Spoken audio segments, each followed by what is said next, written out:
Inside this room, all of my dreams become realities, and some of my realities become dreams. What in the wide, wide world of sports is going on here? Alive! It's alive! It's alive! You are listening to The Wilder Ride, getting wilder by the minute. Here are your hosts, Alan Sanders and Walt Murray. Hey everyone, welcome back to the Wilder Ride Listeners Lounge, a chance for us to, instead of look at a movie one moment at a time, we look at a person's life one moment at a time.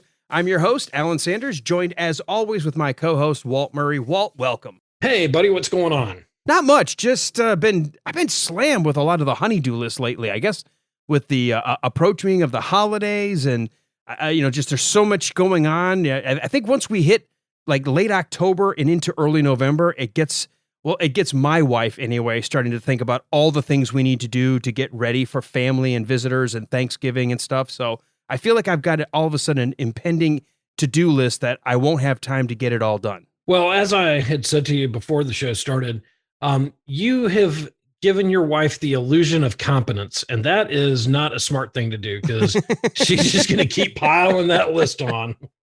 Yeah, I know.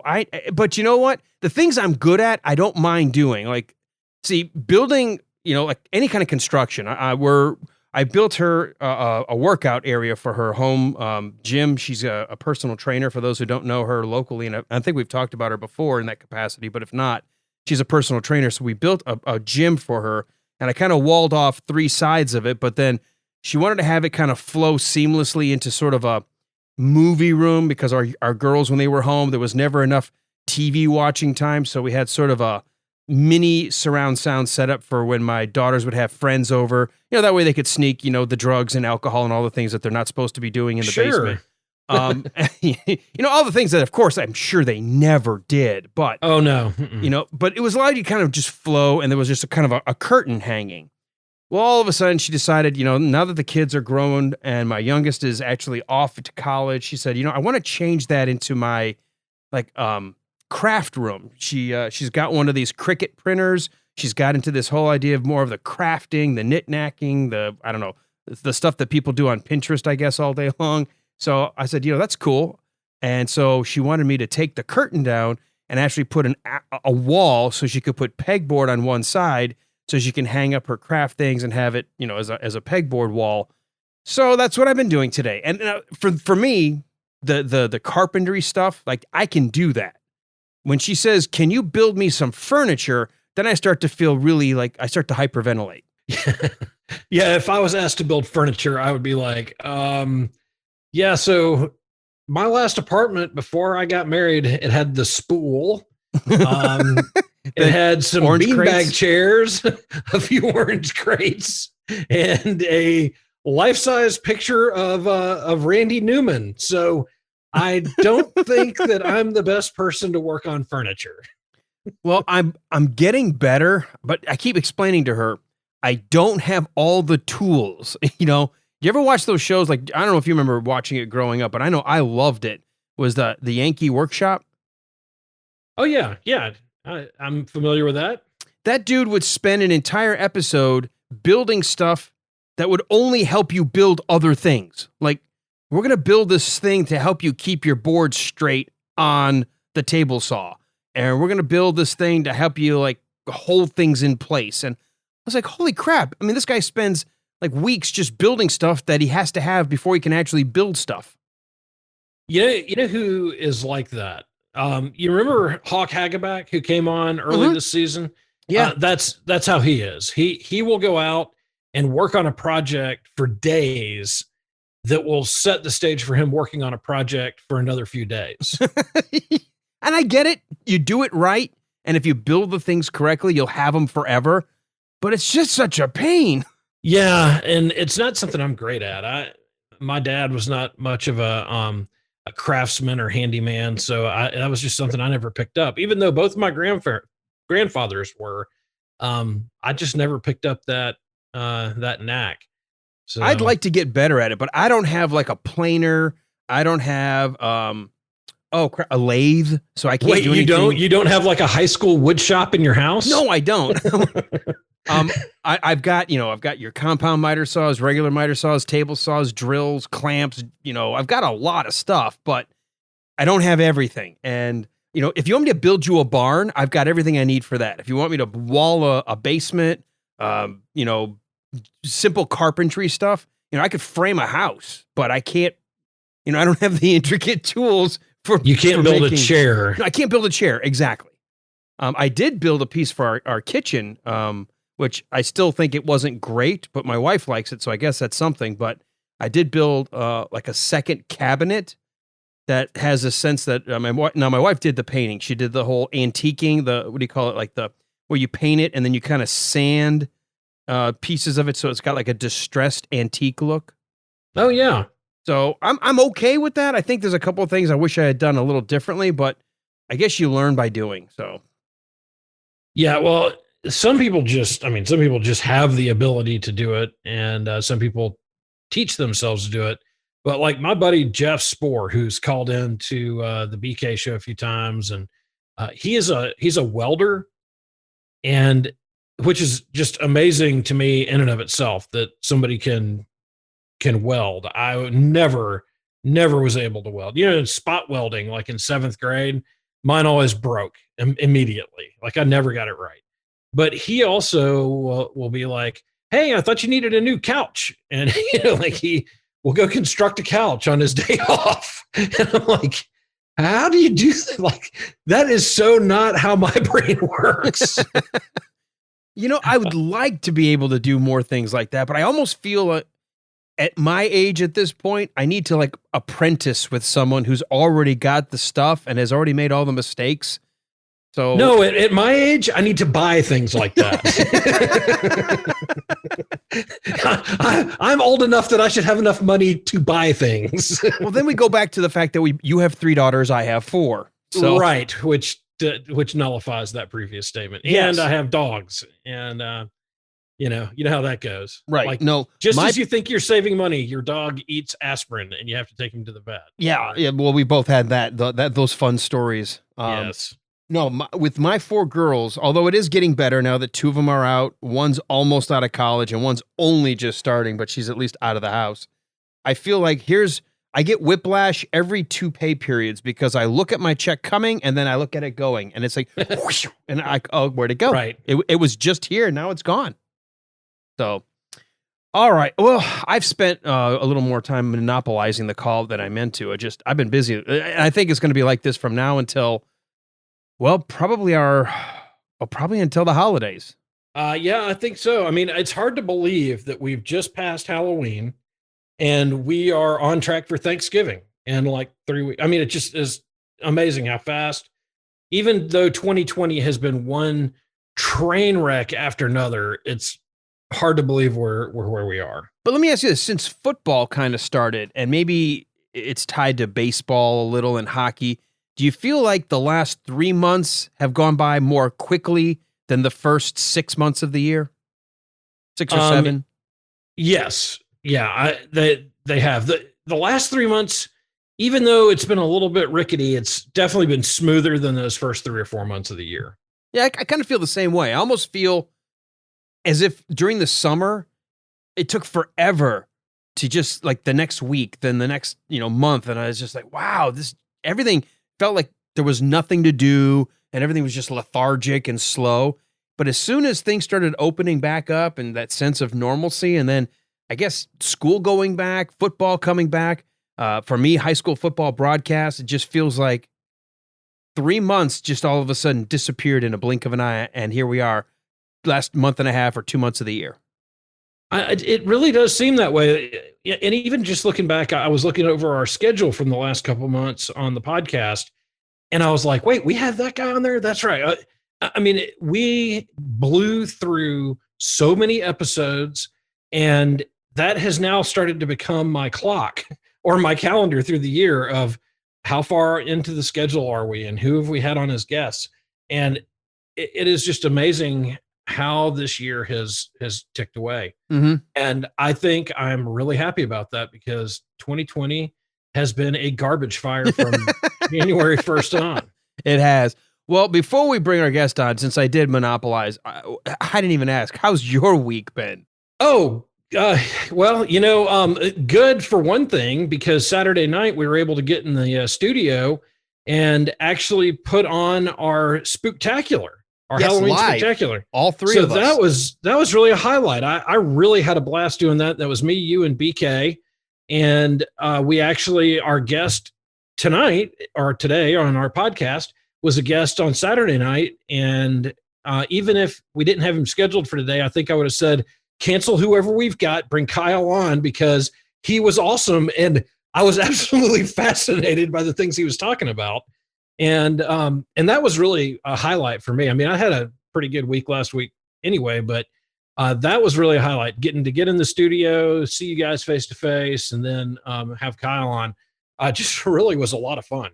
Well, for those folks who may not have heard last episode when we talked about it coming up, we do a Halloween Spooktacular live on the air. It's on an actual terrestrial radio station, but we will be releasing it as a special bonus episode to this season 3.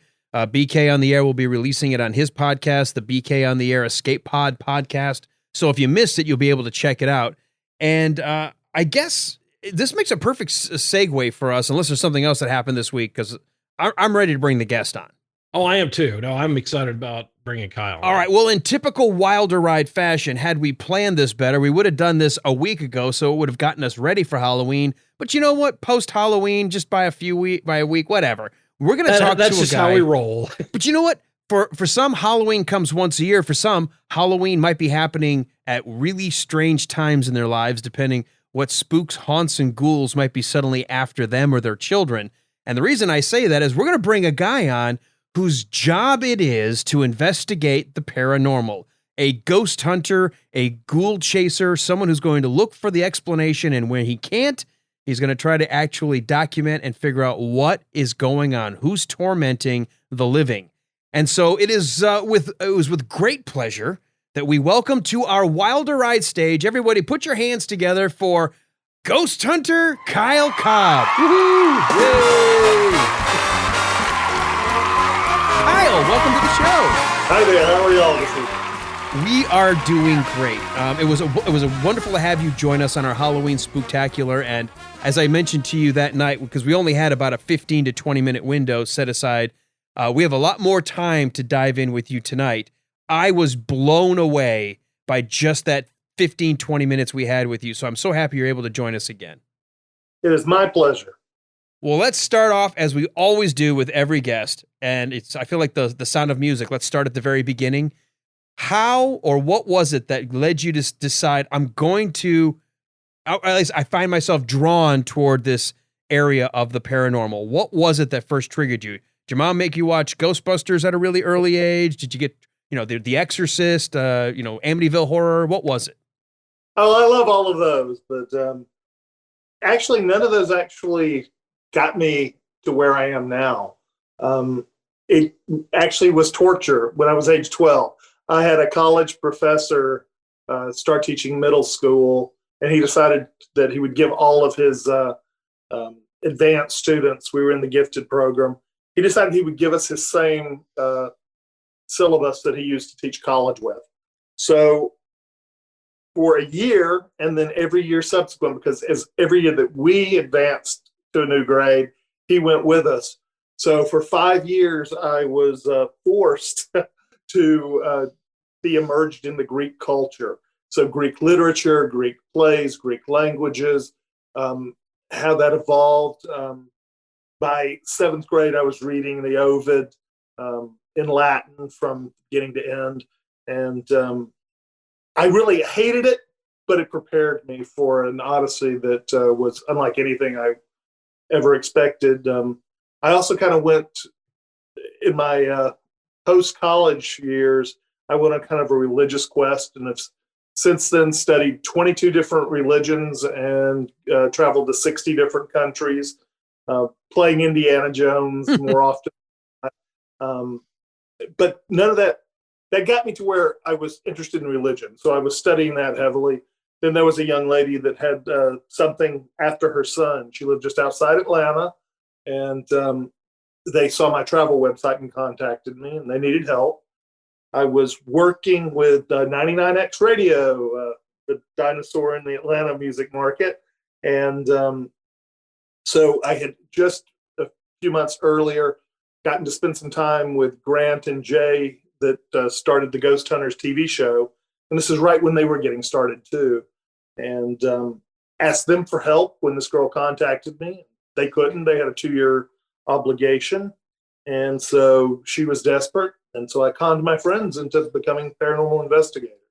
All right, we're going way too fast. Let's slow it down. Okay, sorry.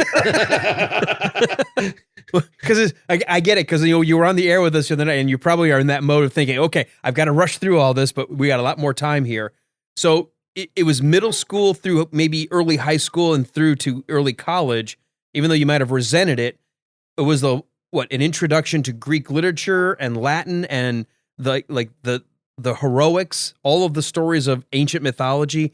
That kind of led you to religion? Yeah. The thing was, it wasn't just a surface exploration. It was literally his senior level courses that he would teach when he was at the university. And so for someone who was 12 years old, this was mind-boggling and difficult. But yeah, it was an immersion into a culture that I knew nothing about. But, honestly, as much as I resented it, it still was kind of foreign to me until Walt and I went to college together, and there was a history professor there named Howard Sheely. And Dr. Sheely had written his dissertation on the Medici family. And so many classes would begin with him opening up a diary from one of the Medici daughters and reading it.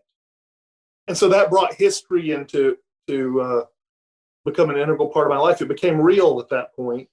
And, as I traveled the world on my expeditions, literally playing Indiana Jones, crawling through tombs, crawling through jungles, getting into more trouble than I really should have, and collecting a ton of artifacts from all over the world, many, many different religions, and getting to meet some just amazing people along the way. All right, well, hold on there. What job were you performing that you were doing these Indiana Jones-like quests and adventures? When you say I'm crawling through tombs and collecting artifacts, first of all, don't those belong in a museum? Well, that's actually right now my will is set up.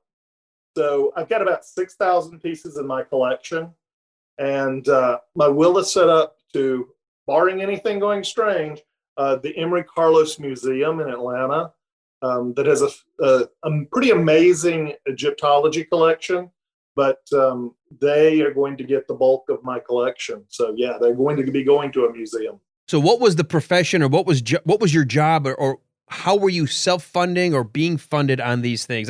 That's I'm trying to fill these gaps of trying to figure out where did I screw up and not get to do the same things that Alan's you did. Trying to figure out how can I be Indiana Jones? Exactly. That's where this is going. I got lucky. I want to get lucky. I keep saying that. I'm married. I don't get lucky anymore. From, I guess, age 18, I got to go with a group that was traveling around Eastern Europe, along with an ambassador, Clayton Mudd. And that was right as the Soviet Union was collapsing. And so that gave me the bug to travel. I then got a job working for an engineering firm just up north of Atlanta. And for them, I went in as a temporary I was a computer geek all my life. My dad had the vision when I was just a child again. In about 7th grade, he enrolled me in college-level computer courses. So I'd always done computers, and while I was still in college, I got a job with this engineering firm because I went in to do some Excel work, and I convinced them within about an hour of being there that I could redesign their business and write a software package to do something that took their scientists 6 months, I could do in 5. So they invested in me, and I wrote software to allow chemical analysis, like when military bases are closing down. You could drill a hole and pull up the soil and run it through a spectrometer, and it would analyze the soil and tell you what the pollutants were. Well, I wrote a software that could do that analysis instantly rather than scientists pouring through it. And then I took it a step further, and back in the dark ages, before there were things like Google Maps and things like that, I helped integrate that into spatial mapping software. And so the Air Force ended up buying me. So both my software and myself, I went into the U.S. Air Forces in Europe, USAFE, and they sent me to military bases on and off the map to go through and help put my software in and to train their soldiers on how to use it. And while I was doing that, I leveraged some for travel. But then I had the bug completely. And so literally for the next, well, ever since then, I mean, almost 30 years, I've jumped on airplanes and gone to wherever, spending, weeks or months, whatever country I wanted to explore. I spent time learning Egyptian hieroglyphics, Middle Kingdom. And so I went to Egypt to use it. And I've gotten to go to Egypt several times, and I have a really great driver there, and he gets me into even more trouble. But it's just been one of those things. I just never stopped. And I do computer consulting type stuff on the side. Now I work for a company out of Charleston, doing some business analyst stuff for them. But I've always used that to fund exploration, and I have had the good luck to just be chosen to do some incredible stuff. While I was still in college, I got a job at CNN. Here I was, this 17-year-old snot-nosed kid, and somehow I sold myself to the vice president at Turner Broadcasting because of my knowledge on space technology. And it was just because as a high school kid, that was one of my hobbies. And so I got a job at CNN working in the satellite department at 17. I ended up going over to Superstation TBS out of Atlanta at the time. And, at 18 years old, I had my own secretary. I had my own cool office that had the view of the moon on the wall. But anyway, that's not bad.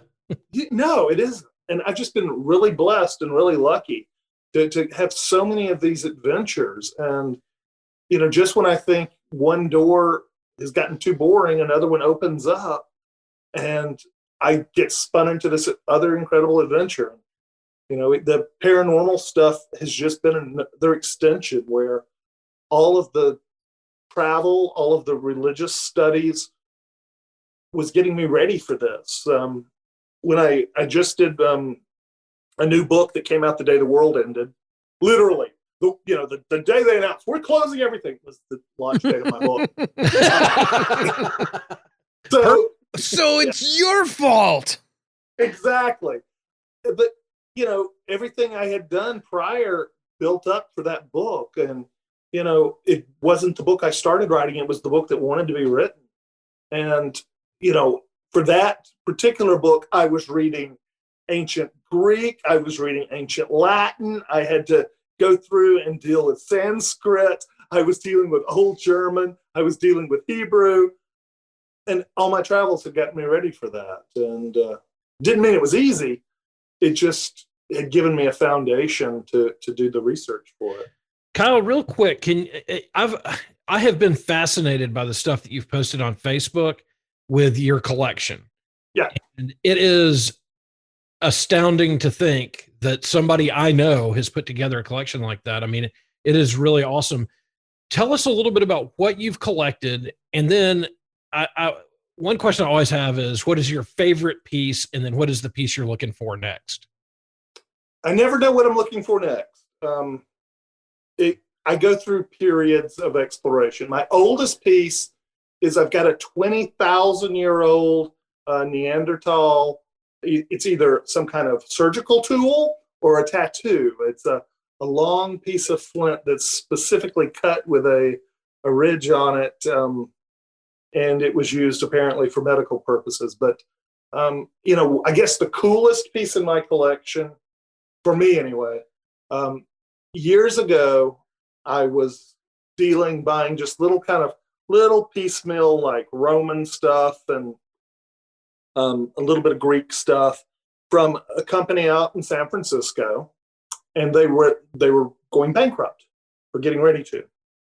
And they had just acquired a collection from the Berlin Museum that was closing. And they offered me a chance to buy a Greek amphora, which is a big, giant, roughly 3 foot tall wine vase with kind of a conical bottom. And this particular piece was found in Egypt in 1880 by a family from Berlin that happened to be traveling through the desert and saw it. So for me, that's one of the cool pieces. The other just amazingly cool piece that I have is, all of you have probably heard of Joan of Arc, right? Mm-hmm.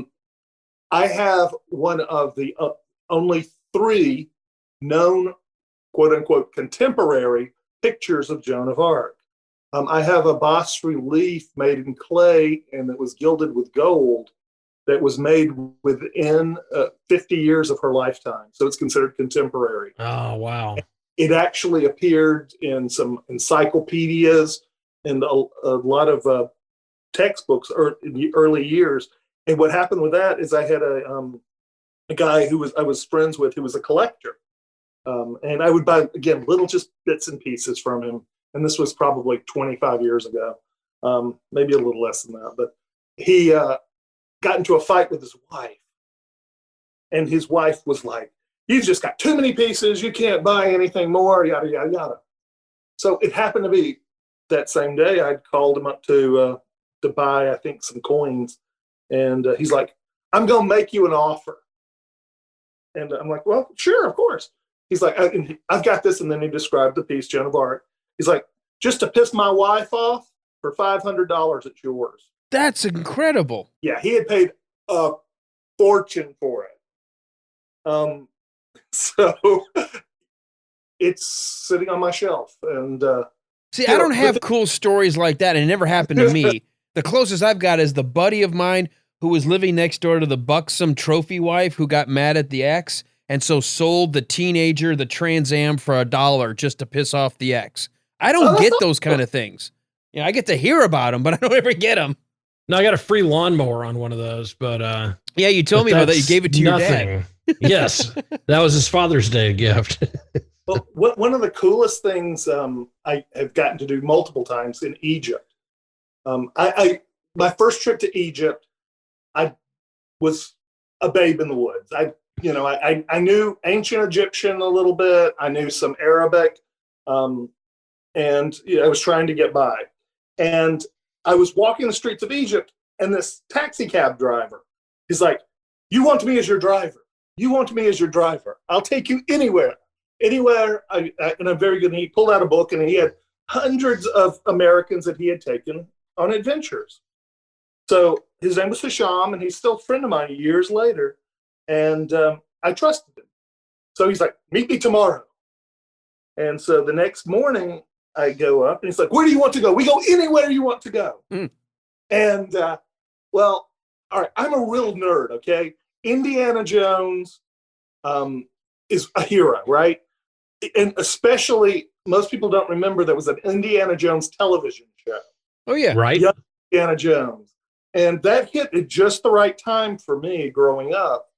And that also created a permanent impression on me. So when I was getting ready to go to Egypt, I tore through researching everything I could. Well, what most people don't know, in Raiders of the Lost Ark, the lost city where the Well of Souls is, it's called Tanis. Mm-hmm. Tanis is real. It's a place called El San Hagar. No one knows about it. So I tell my driver, Hisham, "Let's go to Tanis." He's like, "Okay, we go." I don't know where it is. So we go there now. Where do we go? So I pull out a map and I show him where it is, and we take off. That in itself, just getting to Tanis, it was an adventure. The car broke down. We were stuck in a little village, and they were trying to fix it literally with wooden pieces and a hammer. Awesome. they got we blew a tire, same kind of thing. They had to literally, they were using some kind of boiled rubber to attach the tire. So we get to this place, Tanis, and it's El San Hagar, middle of nowhere. It's this giant kind of fenced in area. We get to the gate, and Hasham's able to get the guy who's the director of the site. I'm the first tourist that's been there in like a year and a half, he tells us. So that's how forgotten it is. But what's cool about it is that one of the Ramsey the Great's capitals, Ramesseum, everything was looted from there. So all of these giant Ramsey statues, 30 feet tall, are there. All these obelisks are laying all over the ground. And I'm given access to wherever I want to go. I can do anything in this place. And it's an amazingly, literally there's pottery shards on the ground from ancient Egypt. There's just, it's amazing. So that's kind of one of my first big Egyptian adventures. But Hasham carried me all over. I got to climb the Great Pyramids illegally. I got to climb the Great Pyramids illegally. He told me who to bribe and how much to bribe. You bring American money. Very good here. Yeah, it was amazing. We went. I did multiple trips to Egypt, and I've used him every time. And he's gotten me into places that virtually no one other than the archaeologists have seen. So he's your Sulla. Yeah, exactly. One of the cool things he did, all right, the old capital of Egypt was called Memphis, right? And it's down south away from Cairo. And he introduced me to a black market artifact salesman. And I've gotten to know this gentleman over the years. And he's got his own little compound complete with guys with machine guns and all that. He will, as farmers till their fields, they find all the time artifacts, and he'll buy them for $1 a piece. Some of these are solid gold, right? Oh my gosh. So, and then he'll turn around and sell them on the black market. Well, the last time I was at his place, I guess it was the last time, or maybe the time, it blurs. He had a banquet for me and my guest. So I guess, Katie. He had a banquet for us. And then after the banquet's kind of done, he leaves Katie and the women, and he says, "You come with me." And he carries me back to his office that we had done business in before. And he proceeds to then go and tap on the wall and open up a secret panel. No. Just wow. James Bond stuff. Behind the panel is a bank vault door. He opens it, and there are gold statues and art antiquities that the British Museum or the Egyptian Museum in Cairo would die to get a hold of. I mean, they're probably $100 million worth of artifacts hidden in this guy's safe room and a place in Memphis. So anyway, that was a long digression on my part. No, that was a fascinating story. Like, digress all you want, Kyle. This is awesome. See, this is the piece I missed the other night, because I was like, how do you make the leap from exploring in mythology to, oh yeah, your daughter's being chased by a demon, no problem, I'm totally qualified to help. So I'm still trying to fill some gaps here. Well, yeah, I mean, for me, it was a natural kind of progression, because as I'm going through and doing all this exploration, I'm getting to spend time immersed in those different religions. I did an expedition to Peru that I wasn't supposed to do. I was originally supposed to do another trip to Egypt, but there had been a terrorist attack. And so I just literally took a globe out and spun it, and it landed on Peru. So I did this huge expedition to Peru. I did it supposed to be in 3 parts. Part 1 was to be going to the old city of Cusco and then hiking the trail to Machu Picchu and spending just time on the Maya side of things.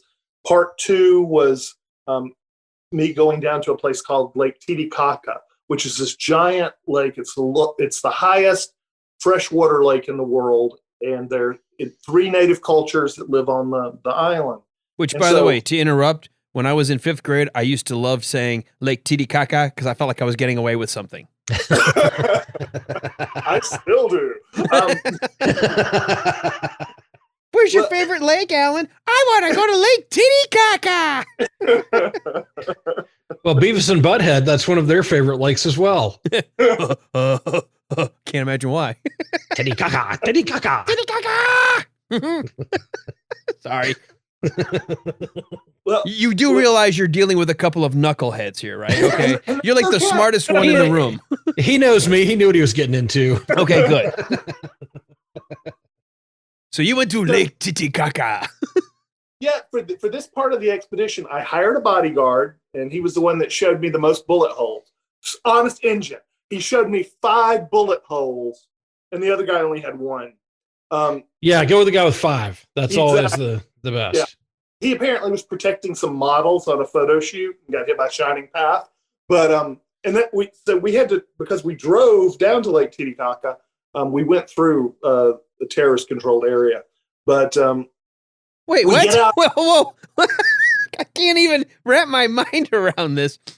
So you knew enough. Your exploration was like, okay, we're going into a terrorist controlled region. I need to hire a bodyguard. I mean, that's like not a normal, sane thing to do when you're traveling. You haven't been to the third world, have you? No, I guess not. Well, what one bodyguard? Yeah, I have to step back and tell you about quickly one of the Egypt digressions. I was down in southern Egypt outside of Luxor, and I wanted to go see the temple of Hathor. And so I told the people that I wanted them to organize me a car and someone to go with me. And the next morning I go out there, and they've assigned a platoon of soldiers to guard me, complete with motorcycles, a truck with the machine gun stuff mounted on the top. They literally escort me to the Temple of Hathor, evacuate all the natives to let me wander around for 2 hours. Wow. Holy crap. So my one bodyguard, it's minor compared to some of the stuff. Tush. But, in Peru, on Lake Titicaca, there's 3 native tribes. There's one of them that builds the reeds, where they live on an island made of reeds, and it's constantly sinking. And it's really worth Googling. Reed Islands are pretty cool. There's a second one that I believe it's actually called Tequila, that does wool. And so their thing is like sheep products and things like that. Well, I was supposed to go to that island, and where the boat docks, it's about an hour-and-a-half trip at about a 15-degree incline to get to the village. But my the young boy who was driving the boat's like, oh, I have a shortcut. So we go to climb up a cliff. I had no gear with me.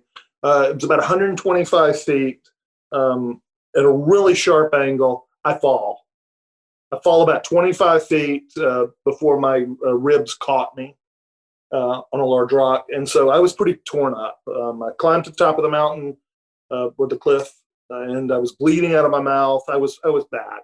Uh-oh. And I was bleeding out of my mouth, not from mouth injury. Let me put it that way. So they ended up, I climbed back down the mountain, and they carried me to the place I was supposed to spend the night, which was the third culture there. And the little island there only has electricity for 4 hours a day, and 4 hours for 1 day a week for the school children. But I stayed with a witch, an actual shaman, and she literally made a magic potion to help me recover. It knocked me out for 2 days. And I wouldn't be exaggerating to say they do use coca in a lot of stuff there.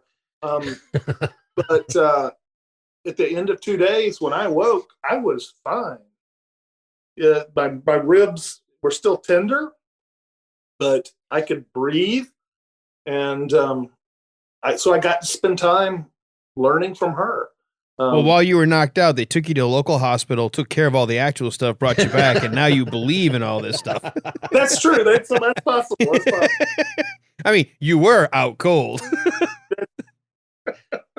And did anybody double check you got both your kidneys still? You know? Unfortunately, I have a lot of adventures at Inwood. And when I went to the hospital afterwards. Yeah, you get that frequent patient check card that gives you a free visit after 5. Yeah. As a matter of fact, the last time I was out of the country, I ended up dying, and so it didn't go so well. But that's a bad end. Yeah, it wasn't the best. Well, you look well for someone who died. I got better. I got better.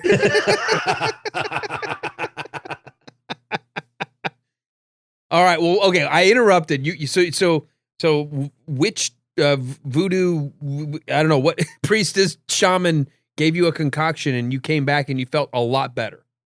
Yeah, and so I was able to spend some time with her and learn more about her religion and her magic and what she did. And I swore that the third leg of that trip was even worse than the second leg. I was supposed to go to a resort to just kind of chill down, an eco resort up in the Amazon basin in northern Peru. And I flew up to a little rubber town, and it was supposed to be getting on a pontoon kind of plane and then going up the river. And I got to the boat or to the plane, and he's like, if I take you, I can't bring you back. The rainy season's starting. He ended up hooking me up with a boat. So what I didn't know was that the boat wasn't going to the eco resort. They took me up the river about 8 hours from Maladona, and literally there was 2 men in the boat. One of them spoke a little English. The other one was quiet the whole time. He pulls over to the side of the river, and he's like, okay, this is a good enough place. Good luck. And he sets my stuff out. Oh, this is the shore. And I'm a little bit concerned. My first thought was, well, maybe it's the eco resort's right here. Well, it turned out the guy who didn't speak English gets out, and the guy with the boat takes off. What I did not understand was I had a 42-mile journey ahead of me through the Amazon jungle. Holy crap. And it was horrific. I can't exaggerate. The only way out was to get to another village through the jungle. And literally the first night I knew I was dead. And literally from that point on, every step, okay, I'm going to die here, but I'm not going to die right here. I'm going to keep going just a few more feet. And it was rough. It really was. I ended up losing about 40 pounds roughly in just those few days. It was so bad that when I got back to the U.S., my girlfriend at the time didn't recognize me at the airport. Oh, wow. I was cut from head to toe. There was so much caked in blood and mud. I had to shave my head, shave my beard at the time. And somewhere in Peru, I own a boat and a boy, I believe.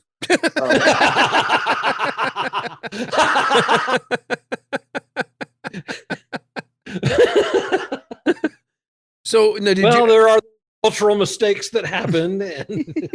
Well, I got to the end. I finally got to this village, and I'm like, I'm leaving. They're like, they were trying to communicate something about a boat tomorrow or something. So, and I'm like, no, I'm leaving now. I don't care what it costs. And so I literally think I bought a boat, and it's boy that drove it. So anyway. Well, the boat that came in the next day was probably like the Pacific Princess. It was a huge, nice commercial. Yeah. This was like a dugout canoe with a small trolling engine. Well, at least it had a motor. Wow. Yeah. So did you ever enjoy that third leg after you got to your destination, or like you said, you were just ready to leave as soon as you... I never got to my destination. Okay, never. Okay.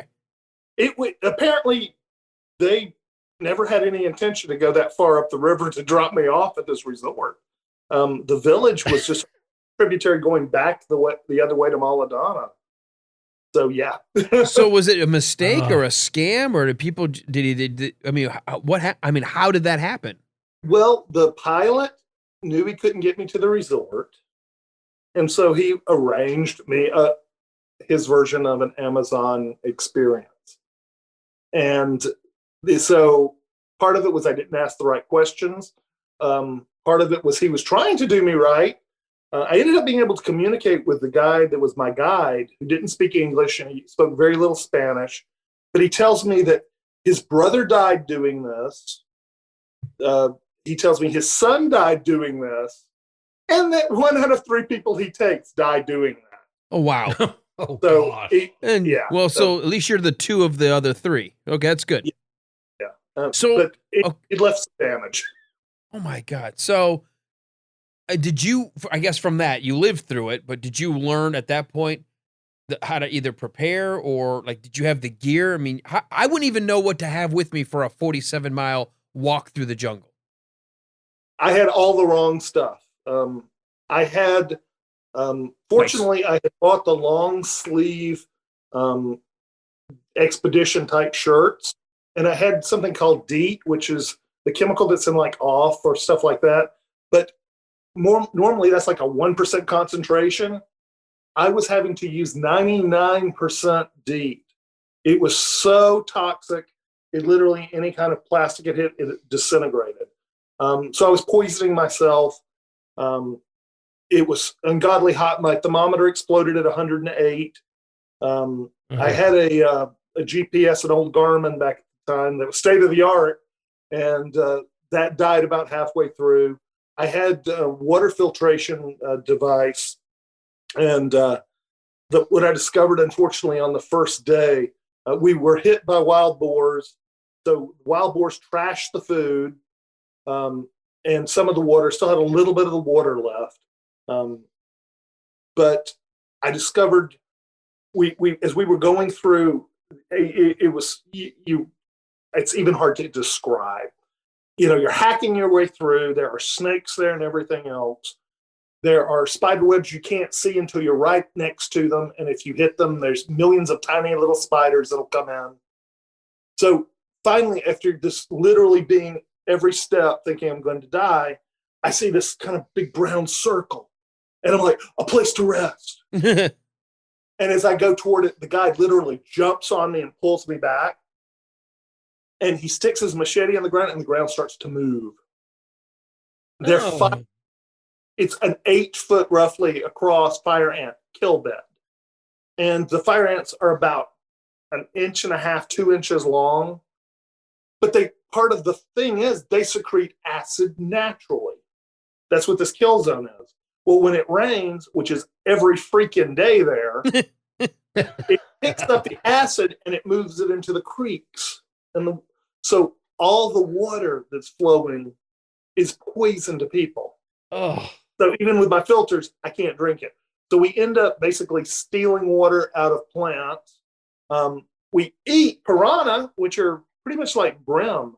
And they're not crazy like in the movies or whatever if they're fed. So I got to a lake there where a previous adventurer had not made it. Literally, there was a dugout canoe with a hole in it and a skeleton. So someone ahead of me didn't make it. It was traumatic, literally traumatic. I said, I'll never go into a jungle again. So 6 months later, while I'm crawling through the jungle with police.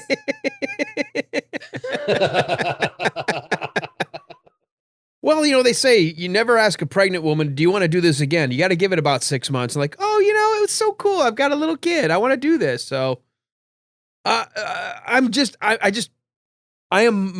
can't wrap my mind around listening to somebody who's telling me a story. And I know that this is a true story. And we haven't even gotten to the ghost bit yet. Yeah, I'm sorry. No, this is awesome. So, okay, Walt, we got to mark this down. I mean, a return guest. There's no way. This would be a 5-hour episode. Seriously.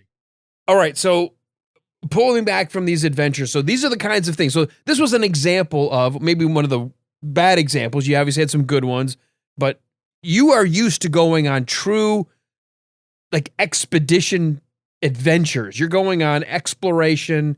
You're diving into history or archaeology or the cultures, trying to become immersed and discover these things. So you did that for several years.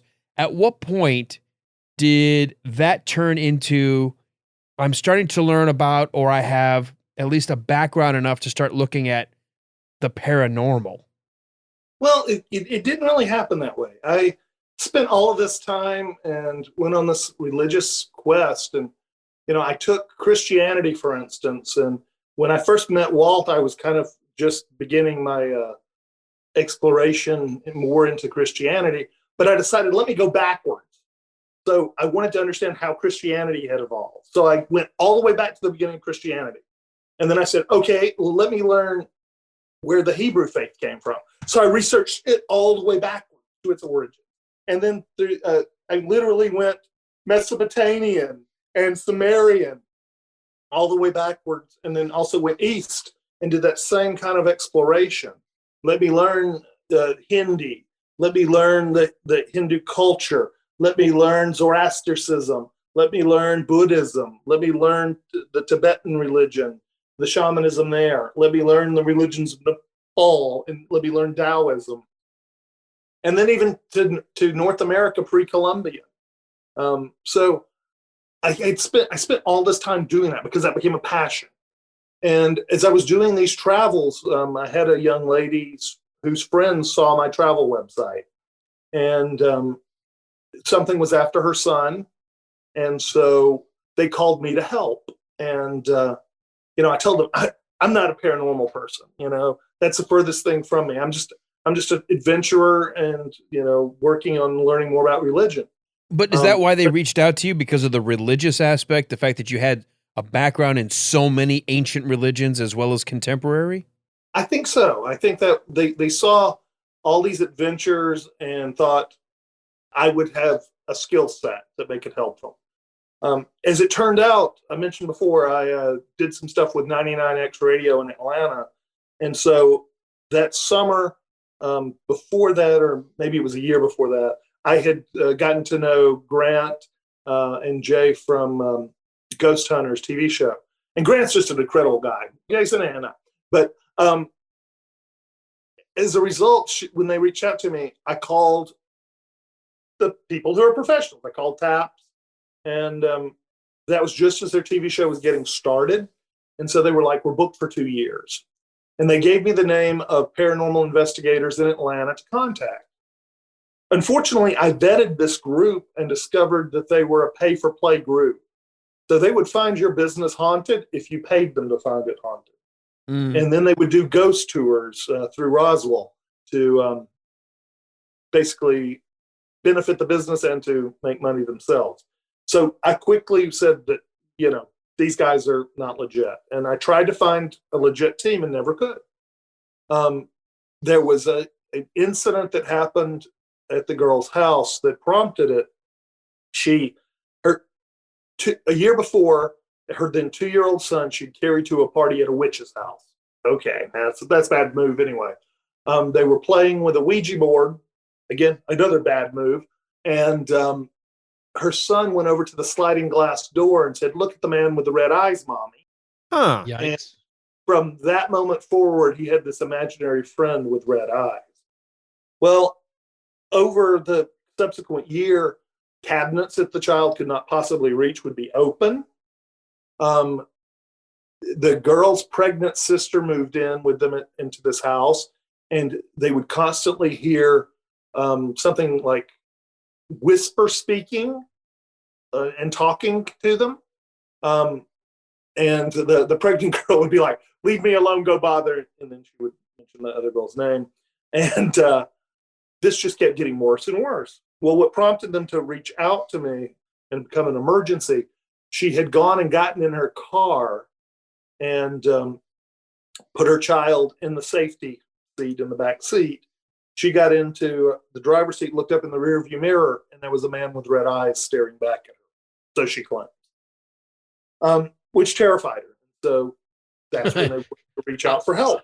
I get that. That would might be cause terrified. one to pause. Yeah.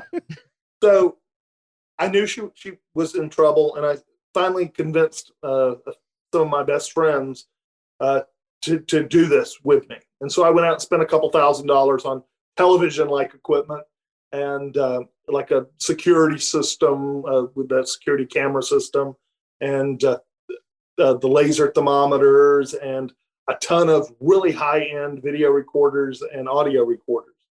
And we went, and well, I'm getting ahead of myself. The night we were originally supposed to go 2 weeks from that point, 1 week before that point, I get a call from, and I keep wanting to say her name, but so I'll use the alias that I used in one of my books, AJ. AJ will calls me. She's like, we can't go back in our house. We can't go back in our house. We need you to come right now. And she then describes how she had come home. She was a waitress at a bar. She'd come home about 10:30 at night, give or take. And when she pulled up, her boyfriend's car was in the driveway. And as she parked, the curtains in the living room were pulled back. So she just assumed it was her boyfriend inside. But there were no lights on. So she thought he was pranking her or something. So she goes to the door, and the boyfriend gets out of his car.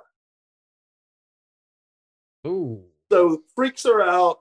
The boyfriend runs up there thinking it's an intruder. They check the house, nothing.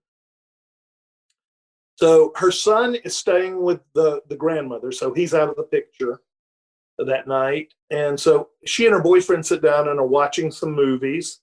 And about 1:30-ish in the morning, there's a joke on one of the whatever they're watching, saying something about watch this, or you'll get a gag out of this.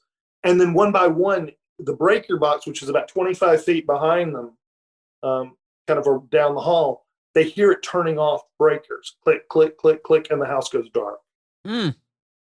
Boyfriend gets up, takes a few steps, apparently, and then click, click, click, click, click, the lights come back on. He does it again. He keeps going. Click, click, click, click. He's almost to it. Just as he's within about 5 feet of it, bam, the lights go out. There's a slamming of doors throughout the house. He ends up losing his mind. She does too. They run outside, there's food still on the table, everything. They just abandon the house. They are so scared they leave their dog. Wow. And they won't go back and get their dog. So that becomes us accelerating our investigation to the next day. And we go in and we set up. We're there 20 minutes before something goes crazy. My best friend brings his son, who is about 15-ish at the time. And he's scared, but he wants to pretend to be. He's super brave. I made the mistake of giving him the laser thermometer, and he's just clicking it, firing the lasers over and over again. Kind of annoying. Apparently something thinks it's annoying and slaps him on the wrist, and he gets a burn on his wrist. On the back of his wrist, like someone hitting him with a ruler or something. And then from there, there's a lot of things that go on that we don't know because we have all this equipment set up. For instance, we'll see one of the rooms that looks like the camera goes out. We've got our friend Lois monitoring it from outside. The room just goes dark. So she assumes either the camera's failed or there's something going on. We have another room that we hear the battery on the video camera die. So my friend Matt goes in to change the battery with his son. And I've got all these audio recorders. And he's talking to his son, if you're scared, you can go outside with my friend Lois. And then as clear as day behind him and Matthew talking, a voice goes, "Watch this." Clear as day. Huh. Meanwhile, the timestamp on when that happens corresponds to the room going dark. We look at the video of the room going dark, and the camera is still running. It actually has, that one has a a Sony regular camera, not a night vision, just filming with a light on it, and it's still working fine. And this blob or super blurry thing moves across the camera and then comes toward the camera, and you hear the camera trying to autofocus to adjust for it, and then it shakes the camera. And it does that for like 5 seconds, and then it stops and you see it move away. So we didn't know any of this was happening because we wouldn't review the evidence until the next day. So we think we've still done a bang-up job investigating. We go through the house, we close all the doors, we put tape on them to show that we sealed it up, and we go outside and we're just still kind of psyched, and we're talking things as we tear down the video equipment outside. And while we're sitting there out front of the house, something pulls back the blinds in the girl's bedroom. As if something was looking out at you from the window. Yeah. So all Scooby-Doo style, we go running back into the house. No, wait. No, see, you went running back in. Most people were like, okay, that's it. We're out of here. Yep. See you later. No, but that's what they're there for. So we go charging in, and we try to do everything we can to debunk it, to try to figure out what could have possibly caused this in this girl's bedroom. So we're standing there, and this particular bedroom, there's a hallway, and this bedroom, it's kind of like a T. There's a bedroom, her bedroom, and then there's one directly to our left, and then one slightly off behind us excuse me, I said it backwards, to our right, and then there's one beside it to the right. And while we're standing there just kind of trying to talk through scenarios of what could have done it, something behind us, it goes pounding on the door. And so I'm not giving up, and I made this joke the other night, I'm not giving up any secrets, but the smell of urine as several of my investigators run out the door, prevalent. We open up the bedroom, and nothing. There's nothing in there. Nothing that we can explain. So still excited, we go home, and while I'm heading home, I get a call from AJ, and she wants to know if she can come by the house. Oh, by the way, when I first got into the house, we let the dog out, so anybody freaking out over that. But she calls me and asks, can she come get some clothes? And I tell her, well, nothing caused us any real harm, ignoring Matthew's burn. And, there's some stuff that happened strange, but we need to try to figure out what that was.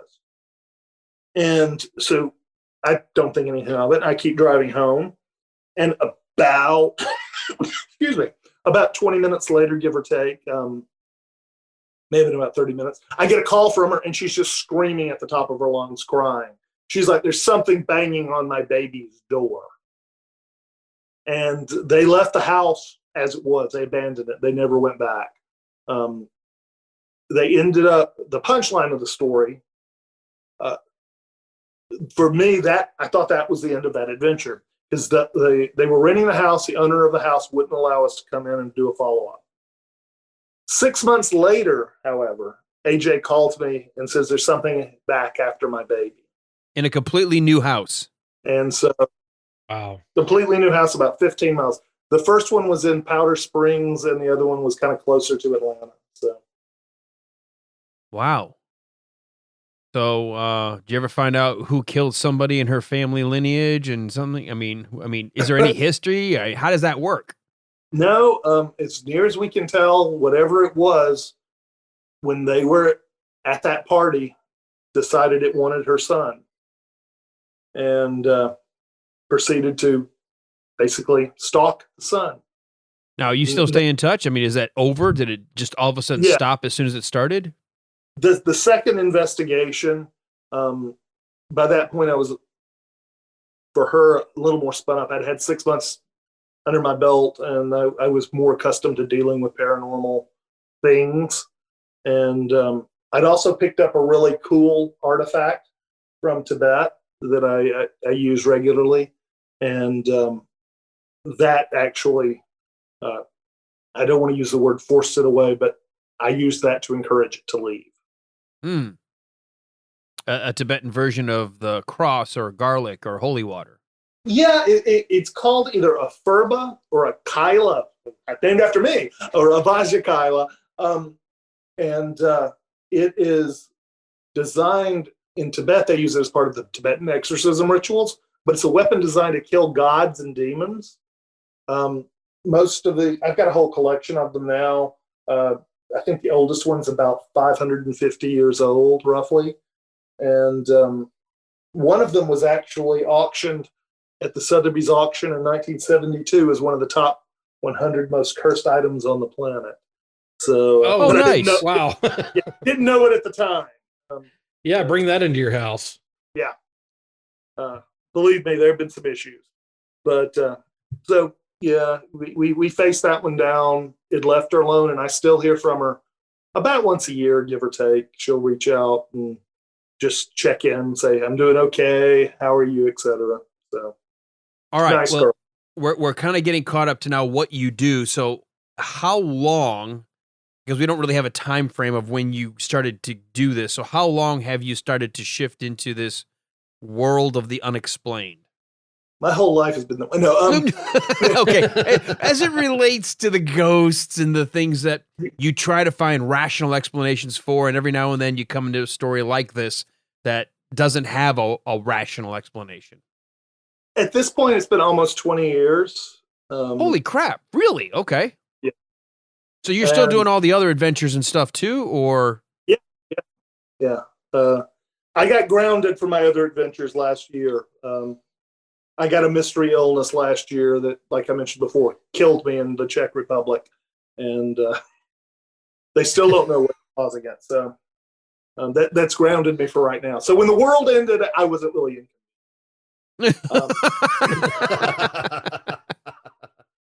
But so on average for our listeners, those folks who have stumbled across this episode, how many haunts or calls or sightings do you get called on annually? I know it may change, but on average, I get 200 inquiries a month on average. A month? Wow. From all over the world. Most of them are people who are completely insane. But Like I have to listen to every one of them because you never know what that person's going through until you hear it. And, I can tell you, though, pretty regularly, without watching TV, who guest starred on Supernatural, who possessed Zach Bagans that week on Ghost Adventures, what demon is featured in a movie that week. So you get a lot of people who identify with the media that they watch. And so that's easy to sort through. But then at the same time, I'll get, like, there was a lady, I want to say middle-aged, but, she's almost our age, so she's old. There was a lady in Savannah that had something that she was scared of that was stalking her townhouse, or so she thought. So I get involved with that, or I get a call from a priest that has an exorcism that he doesn't think went right, or I get a call from a paranormal. Oh, that's what you want your priest to tell you. Hey, I'm trained in the holy art of demon, exorcism, and I kind of botched it. So, yeah, well, the problem is, particularly these days, there has been a tendency to, because of both television, emphasizing demonic things happening, but also the Catholic Church has had a radical shift over the past roughly 15 years toward believing in much more demonic issues. And so as a result, there's a lot more priests getting called on to do exorcisms that don't really have the training for it. And, one of the things I've done in several of my books is I've actually devoted some of my books. The most recent one, Forgotten Lore, is looking at 26 demons, mostly Christian demons, and kind of unraveling their story and proving or disproving the existence of that demon based on the actual literature. And so as a result, sometimes I have served as a resource. I'll have someone call up and say, hey, they're claiming Zozo is haunting them. Well, Zozo is allegedly the demon of the Ouija board. And it turns out the demon Zozo is completely bogus, never existed historically. Right. And if you search the websites for it, they'll quote all this literature. Here it appears in this book in 1880s. Well, the problem is the people who make those claims can't read Old French or won't. And so when I actually track down like that phrase, it turns out that the passage mentioning Zozo is from a crazy woman who, this is her like 12th time claiming possession. And the Catholic Church completely, basically won't even address her claim. Right. Because she's a crazy person. So I get a lot of that, and it becomes my research arm of things has gotten me involved where I become a resource. Okay, now this is I have a question, and it may take us in a completely new direction, but it just came into my head when you mentioned the point about younger priests and the Catholic Church not having people who maybe have this more esoteric background, because we are so high tech, we're so 21st century, that have people, like, I guess what I'm trying to get to is people just don't believe this anymore because it's all stories and from when we couldn't explain things. And is that allowing these kinds of things to happen because, like, the monsters, the demons, the whatever, knows that most people aren't going to understand what's happening? Does that make any sense? Yeah, it really does. And, I think to some extent, our constant immersion in kind of an artificial reality has allowed something to exploit it. True demonic things are very few and far between. It's not like on TV, unlike a certain guy on a certain TV show, possessions don't happen every week. Most of what I do is I'm disproving. I'm going through and I'm finding out that this person should have been taking their epilepsy medicine and isn't. Or this person has been diagnosed with schizophrenia or bipolar disorder, or, and a lot of mental health issues. Yeah. And, then add to that things like, as I mentioned before, television and movies constantly reinforcing the idea that there are demonics hunting people. So, that having said that, that's 99.9% of the cases out there. Yeah, and Kyle, I've run into people in my line of work even who I sit across the table from and listen to their story, and I'm convinced they're just looking for attention. Yeah. And so I think there are a lot of motives for people reaching out to somebody like you in hopes that they will, get whatever emotional or mental thing it is that they're looking for. And, you had mentioned the other night, Saturday night, that if you call on somebody in your business and they pull up in the Ghostbusters car, probably not the right guys to hire for your type of situation. So it probably goes both ways, that you've got those people with those mental issues and emotional issues, and you've got people in your business feeding on those and really causing some problems for people who are legitimate like yourself. Yeah. And the number one rule I tell people to filter that out is nobody that's really devoted to solving these type problems will ever accept money to do them. This is a devotion. This is not a business to exploit people. And if ever a paranormal team says they're going to charge you something or whatever, dump them, because there are a lot of legitimate people who invest their own time and money for free out there willing to help. And that's the quickest way. Then the other thing you have to worry about is people, both paranormal investigator side as well as client side, wanting fame. They want to be on their TV show. They want to start their YouTube channel. They want to start their podcast. And so they want to be something more on the edge. And as a matter of fact, the most famous demon hunters, the Warrens, are some of the biggest frauds that ever existed, but that's another story for another day. But they started as radio hosts. And they needed something to keep their radio. And they took their legitimate paranormal stuff that they were doing and just kind of kept puffing it and puffing it and puffing it. And eventually, saw the payday from that. But I've had the pleasure and opportunity to dig into some of their cases and talk to some of the real people involved. And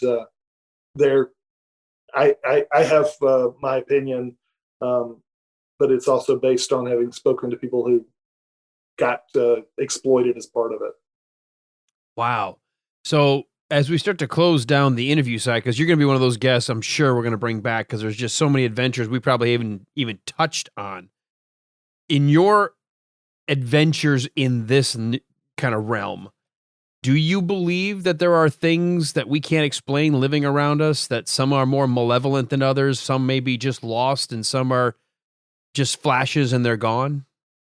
Yeah, I'm a big guy, all right? I'm 6'3", and I'm a fat man, so I'm heavy. I've been picked up and thrown by nothing. I had an See, that might make me believe. See, I haven't had, because I'm on the opposite side. I'm on your side. Like, you'd bring me along because I would like scoff and try to figure out like the actual explanation because I don't believe in any of this. But when I talk to someone like you that's like so legit with the background, the education, the knowledge, and the fact that you aren't looking for fame and fortune, unlike Indiana Jones, you're actually looking for the pieces to put in the museum. You're looking for the reality. I want to say I'm not 100% convinced it can't happen. It hasn't happened to me, so I'm having a hard time with it. So when I hear you say, yes, there are things out there unexplained, it does raise the hairs on the back of my neck just a little bit. I don't know that I believe that most apparitions are ghosts. I don't believe that they're dead people. I don't believe really that most demonic things are, thrown out from heaven. I honestly am starting to get more and more as I have spent time researching and got in the field. There's a physics theory called the M theory. M as in Mary. And it's spawned off of the attempt starting in, I believe, the 50s to come up with a unified field theory, a way to do mathematics and make it reconcile between subatomic math as well as space physics. Mm-hmm. And for years, they tried to come up with it. The grand unification theory they're looking for. Exactly. Right. Well, in 1998, some physicists released a paper on the M theory.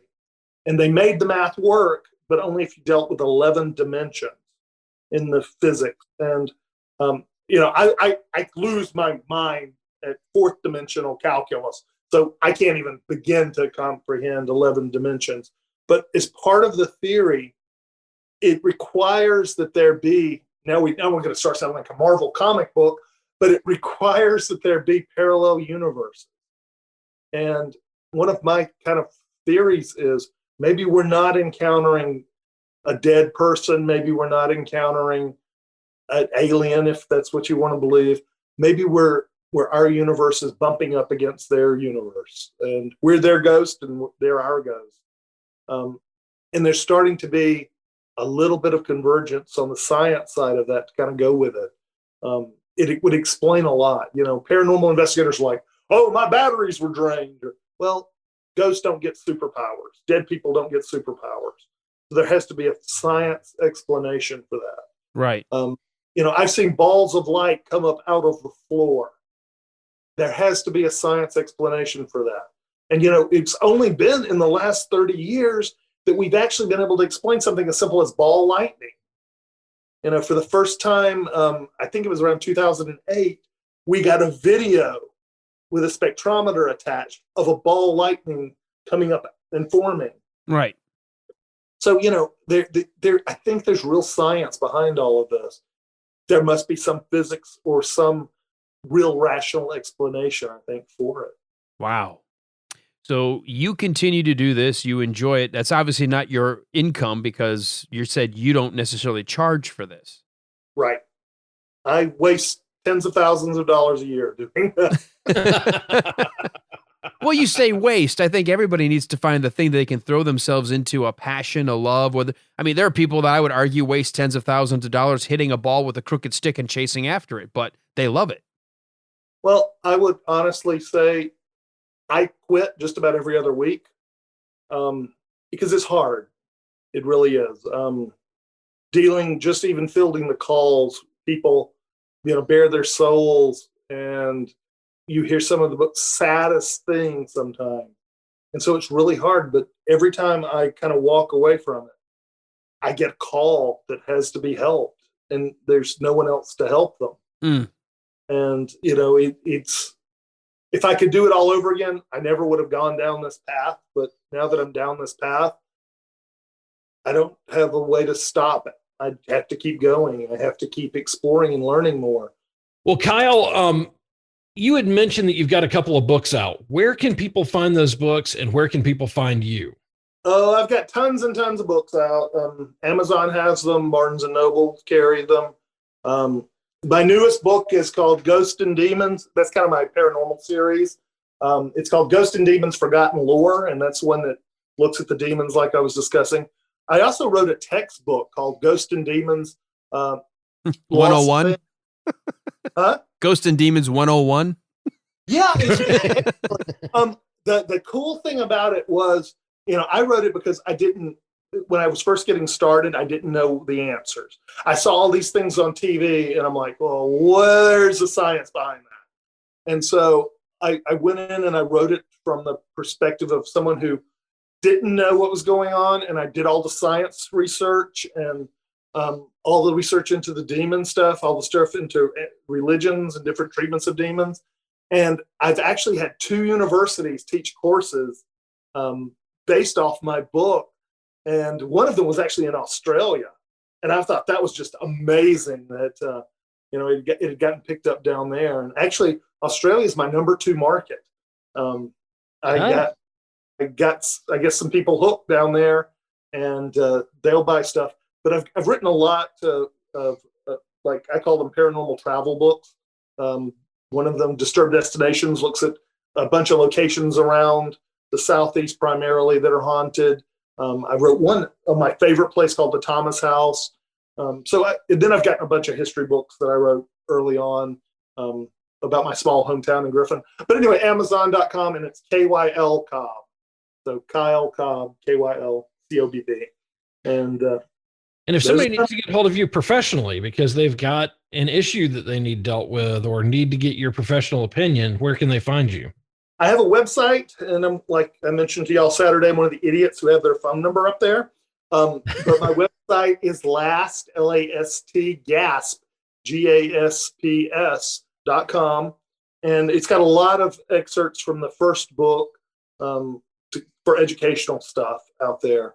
And there's also a hidden secret section where I've collected medieval manuscripts and PDFs of all sorts of just very hard to find books that are actually out there as well. So kind of hidden out in the library section, but it's a resource. That's what it's there for. Again, I don't make money. I got criticized heavily by people. They're like, Kyle, you're getting 20,000 hits a month. Why aren't you putting ads? Because this isn't about money for me. It's about getting the information out there. And, if it was about money, I would have taken some of the TV offers that have come by in the past. Wow. I even worked on one horrible movie and refused to be in the credits. So let's see if we can guess. Jaws 5 in 5D. It was almost that bad. I watched the movie afterwards, and I'm like, oh, thank God I dodged that bullet. Wow. Kyle, this has been awesome. Like I said, we'll probably have you back next season. There's just so much we can't fit it all in just one episode. But hey, that's good for you because then you get to come back and play in our listeners' lounge. Woohoo! Now, you said before we even went live that you were going to hang out with us through the rest of the show. So feel free to pipe in, jump in, whatever. We're going to move on to our next section here. It's a fun little section we added a few episodes back that we like to call Bring Out Your Dead. Kind of appropriate with Kyle as our guest. Walt, what do we got this week? Yeah, I was going to say, Kyle, you may run into this guy at some point. The Geeson Funeral Home Cremation and Reception Center gives us this obituary. Terry Wayne Ward, age 71, of DeMott, Indiana, escaped this mortal realm on Tuesday, January 23rd, 2018, leaving behind 32 jars of Miracle Whip, 17 boxes of Hamburger Helper, and multitudes of other random items that would prove helpful in the event of a zombie apocalypse. Terry is survived by his overly patient and accepting wife, Kathy, who was the love of his life, a fact she gladly accepted sympathy for during their 48 years of marriage. He is also survived by daughters Rebecca, Jean, sister Linda, brother Phil, Alexander and Hannah Hines, grandchildren, Daphne and Aaron Pistilio, grandchildren, Brendan and Owen, and Terry McMurray, also grandchildren.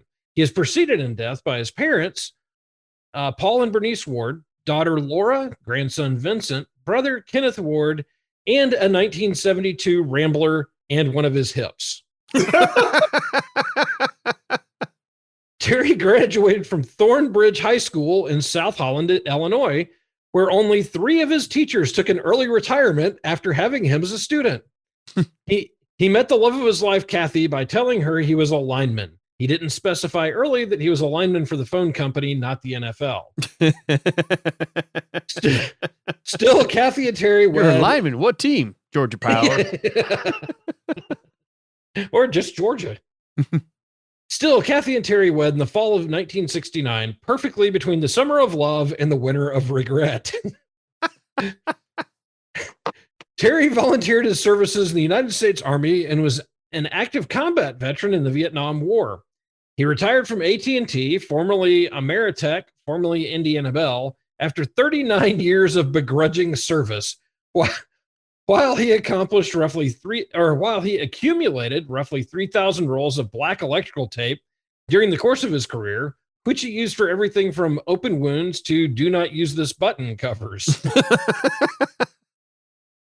He enjoyed many things, many things. Among those things were hunting, fishing, golfing, snorkeling, ABBA, hiking, chopping wood, shooting guns, Bed Bath & Beyond, Starlight Mints, cold beer, free beer, the History Channel, Creedence Clearwater Revival, war movies, discussing who makes the best pizza, the Chicago White Sox, old Buicks, and above all, his family. He was a renowned distributor of popsicles and ice cream sandwiches for the grandkids. Whole lot of popsicles. Yeah. He Y'all also want some popsicles? I have a feeling that comes from him. I keep them in the basement. Come on down, kids. He also turned on programs such as Phineas and Ferb for the grandkids, even when they were around. He despised uppity foods like hummus, which his family lovingly called bean dip for his benefit, which he loved consequently. He didn't give a damn about most material things, and automobiles were never to be purchased new. He never owned a personal cell phone and had zero working knowledge of the Kardashians. Terry died knowing that The Blues Brothers was the best movie ever. Young Clint Eastwood was the baddest ass man on the planet, and hot sauce can be added to absolutely any food. I like this guy. A military honor service and internment took place on August 21st, 2018 at Arlington National Cemetery in Washington, D.C. The location of his niche is Court 11, Section 2, Column 2, Niche 2. Memorial donations in Terry's name can be made to your favorite charity or your favorite watering hole, where you were instructed to tie a few on and tell a few stories about the great Terry Ward. Awesome. Well, I will raise a toast to a vet with a wonderful, wonderful story, and whoever wrote that obituary, well done. Yeah, you know, I really kind of dig these obituaries where these guys have really made life fun for a lot of people, and it comes out in those obituaries. Yeah. That's cool. So, yeah, it's a little hard to go through the ones where everybody hates them and all that. But let's be honest. Those have merit on this show as well. Oh, on this show, yes. They have a lot of merit on this show. Yeah. I'm just wondering what about the picnic they're going to have with all that Miracle Whip? That's a lot of tuna sandwiches. Miracle Whip and apparently ice cream bars. Ugh. What's in the creamy center? Miracle Yeah, just Whip. Oh, don't confuse them. you don't. Yeah, don't mix them up. Yeah, so that's our Bring Out the Dead this week. Terry Ward. Excellent. Well, we like to stick around with Walt in this next segment. We always start off with what we like to call It's no bullshit. Well, WATE-TV in Tennessee gives us this gem from Wartburg, Tennessee. A skull found and put on man's fireplace mantle has been identified as that of a missing Morgan County man. Now, wait a minute. Did this guy think he just found like a random like Halloween decoration? Wait, what are you doing putting a skull on your mantle? Well, for this guy, it just gets worse. The redneckery in this story is quite amazing. According to Attorney General Russell Johnson, the Morgan County Sheriff's Office retrieved the skull in March of 2019. Sheriff Wayne Porter says it has been in the possession of the lab for processing since that time. A DNA test in the Knox County Regional Forensics Center and the University of Tennessee Department of Anthropology found it belonged to Junior Willie McCann. For most people, Junior goes at the end, not this guy. Potter said when he started office in 2018, there were 6 missing person cases. A year into office, the Morgan County Sheriff's Office got a break in the McCann case. Porter said McCann has been missing since 2012. According to the missing persons report, which was filed by his brother, McCann just walked out and never came back. In March 2019, Potter got a call that a skull wearing sunglasses was sitting on the fireplace mantle of a person's home who currently lives in McCann's old house, which is in the Gobery area. Apparently, his dog brought the skull up on the porch that morning. I know there's speculation out there that it has been there for a year and a half. That is incorrect. It had only been there a few hours when we got the call. Potter said several agencies helped search the property of McCann's former home, including cadaver dogs, but nothing was found. He said at that point, he knew the skull could have belonged to 2 people who were missing in the area, the 79-year-old McCann or another person.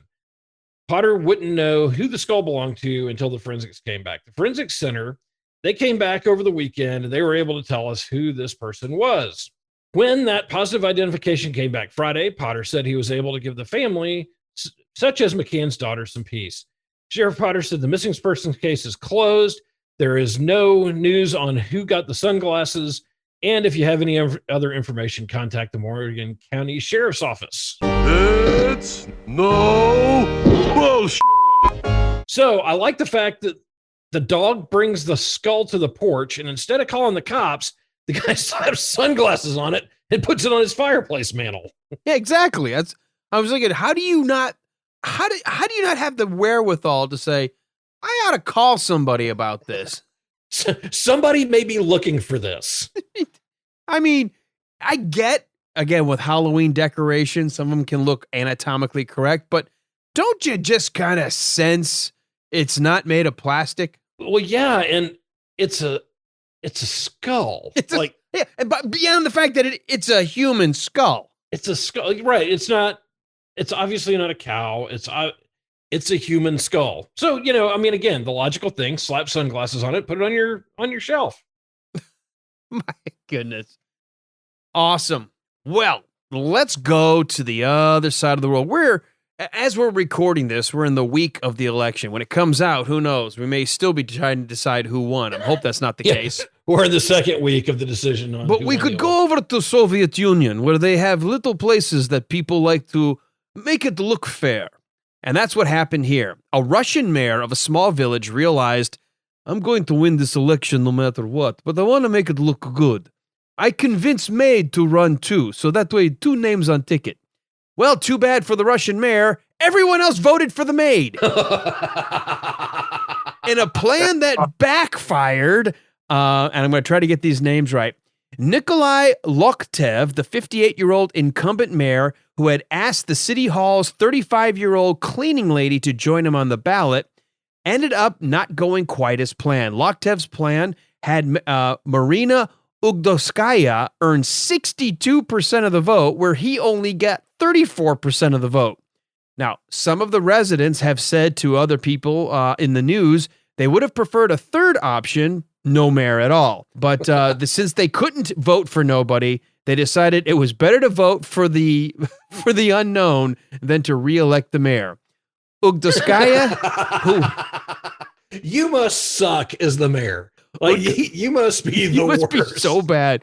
Ugdaskaya said that she wanted to resign right after finding out that she won, knowing that she wasn't certain about her abilities to run the town, saying, quote, "I didn't think people would actually vote for me." Well, the town said, "Hey, tell you what, we'll help you here. We'd rather you be the mayor." They are all willing to help her learn on the job.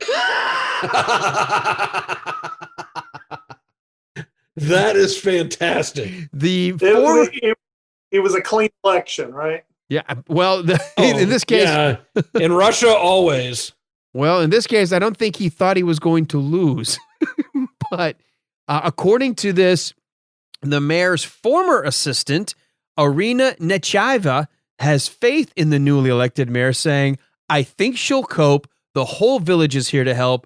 Though, of course, her education does need a little bit of a boost." It's no bullshit.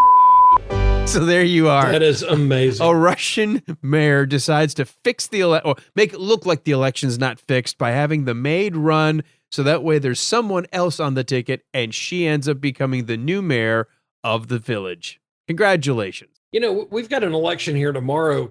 Is it too late to try something like that here? I wish. Oh, my God. I mean, you know, might be a good time for that other person. Well, you know, you and I, Alan, we were kind of on the same page. Mine also comes from Russia, from the Moscow Times. I've got some really bad news. Uh-oh. Russia's bad news from fatherland? Bad news from the fatherland.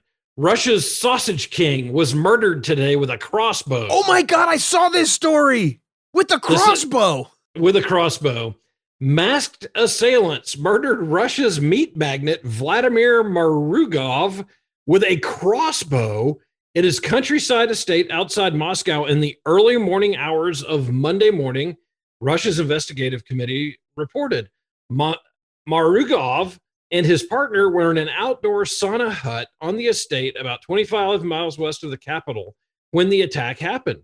The woman managed to escape through the window and call the police from a neighbor's house. When police and forensic experts arrived at the scene, they found Marugov dead in the sauna, along with the crossbow used to shoot him. The assailants escaped the murder scene in a car, which was found in a nearby village during the subsequent search operation. It is not yet clear who was behind the fatal attack, and an investigation into the incident is ongoing. Marugov was nicknamed the Sausage King for his career in the meat-producing industry and ownership of some of the country's largest meat processing plants. Since 2019, he has been involved in a highly publicized property rights conflict with his ex-wife. Uh-oh. Poet Tatiana Murgovrov, which became an issue nearly 5 years after their divorce. It's no bullshit. So I feel there's scandal afoot here, Alan. We might need to follow this story, but sad news for Russia's Sausage King. You know, when you said it was about the Sausage King, I thought you were going to say his name was Abe Froman. You know, the Sausage King of Chicago. I have a feeling he and Abe are buddies. Wow. Yeah, you know, things are a little different over on that side of the world. They may have a lot of the first world kind of conveniences, but in some ways, they're sort of one of those tin horn dictatorships at heart. Yes, they are. And even the Sausage King, I would say, probably isn't a real king. You don't think he's royalty? No, I'm guessing he's not. So, but I just find that very sad to see our Sausage King gone. You know, I guess nobody likes to see how the sausage is made. In this case, is what, or how it's finished off, or how it's finished. And let me ask you, in all the years of hearing about and studying assassinations, how many times have things like this been carried out in the modern world with a crossbow? Well, I don't know. How many, you know, I'm just imagining they're sitting there. Didn't you say it was like in a steam room or like in a sauna? A sauna, yeah. I mean, that happens all the time in the mafia movies, isn't it? Isn't that like a favorite place to go get somebody? Because you know they're not packing at that point. They're just sitting there. And there's no place to hide. But Right. it isn't usually done with a crossbow. Well, wanted him to get the point. Sorry. I didn't say I was any good at this. I just have fun doing it. It's a podcast, folks. It's free. The final story here, and it's about a sculpture that helped save a train.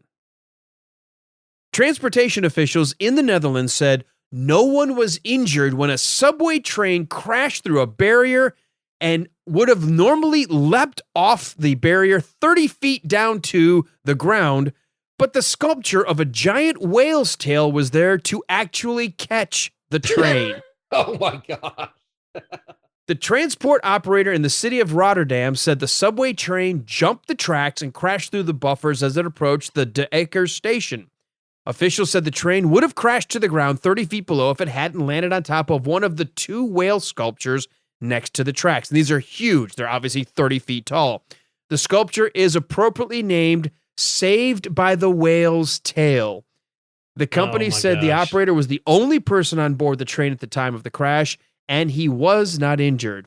Martin Sturgis, who installed the whale tail sculpture 20 years ago, said he was surprised to see the train had not damaged the artwork. Officials said they are working on a plan to remove the train, which is in a spot where it's very difficult to get a crane. It's amazing. It's astounding. But it's no bullshit. But if you get a chance to search this, train crashing through barrier, resting on whale or a whale's tail, it looks like it's from a movie. It leaped off the edge of this barrier where it's just a drop off. It's like where the track has come to an end and it doesn't extend any further. And they put these two whale tails up to sort of, I guess, hide this track. And it has somehow made about a 10-foot jump and landed on the whale tail. And the car is half on the whale tail, half still on the bridge. We're going to have to publish this article when this comes out because I want to see this picture.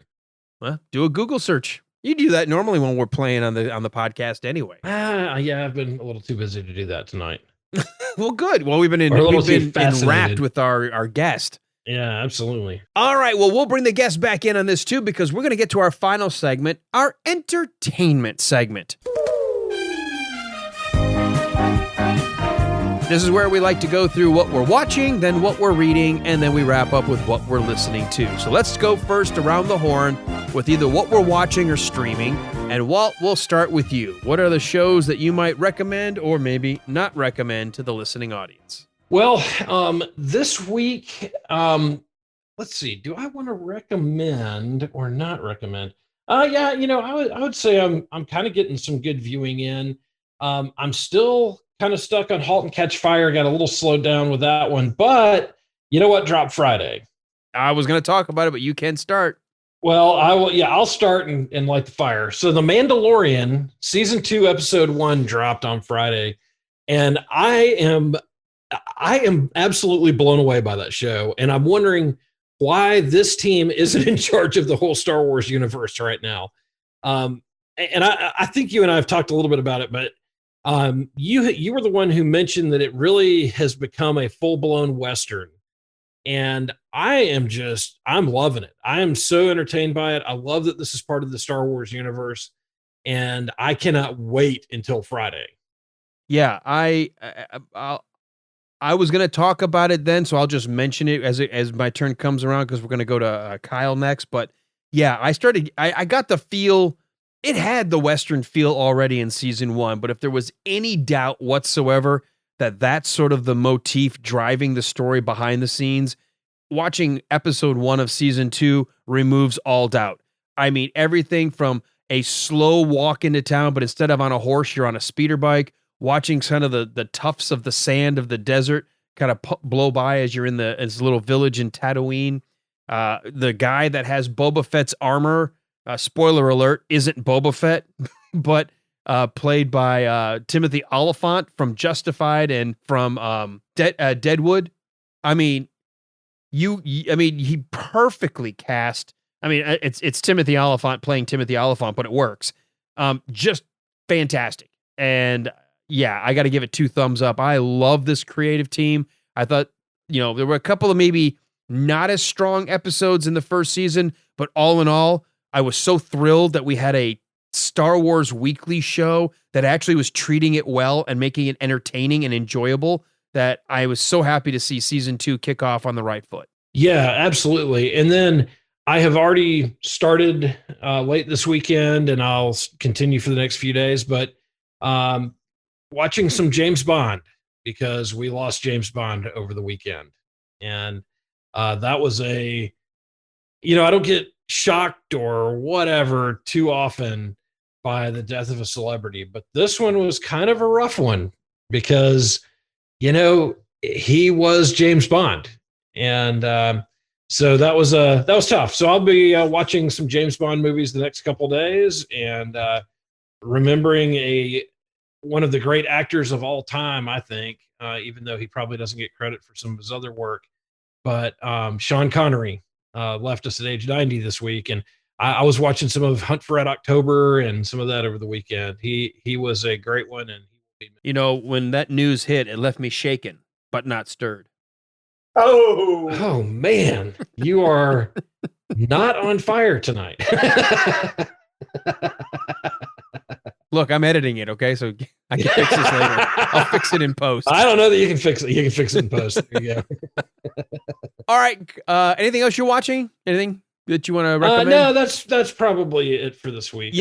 Going back to any James Bond, well, most of them is good. I'd avoid the last 3 of the Pierce Brosnan franchise, just the first 2. But other than that, they're always worth going back and revisiting. Yeah, they definitely are. Yeah, they're great.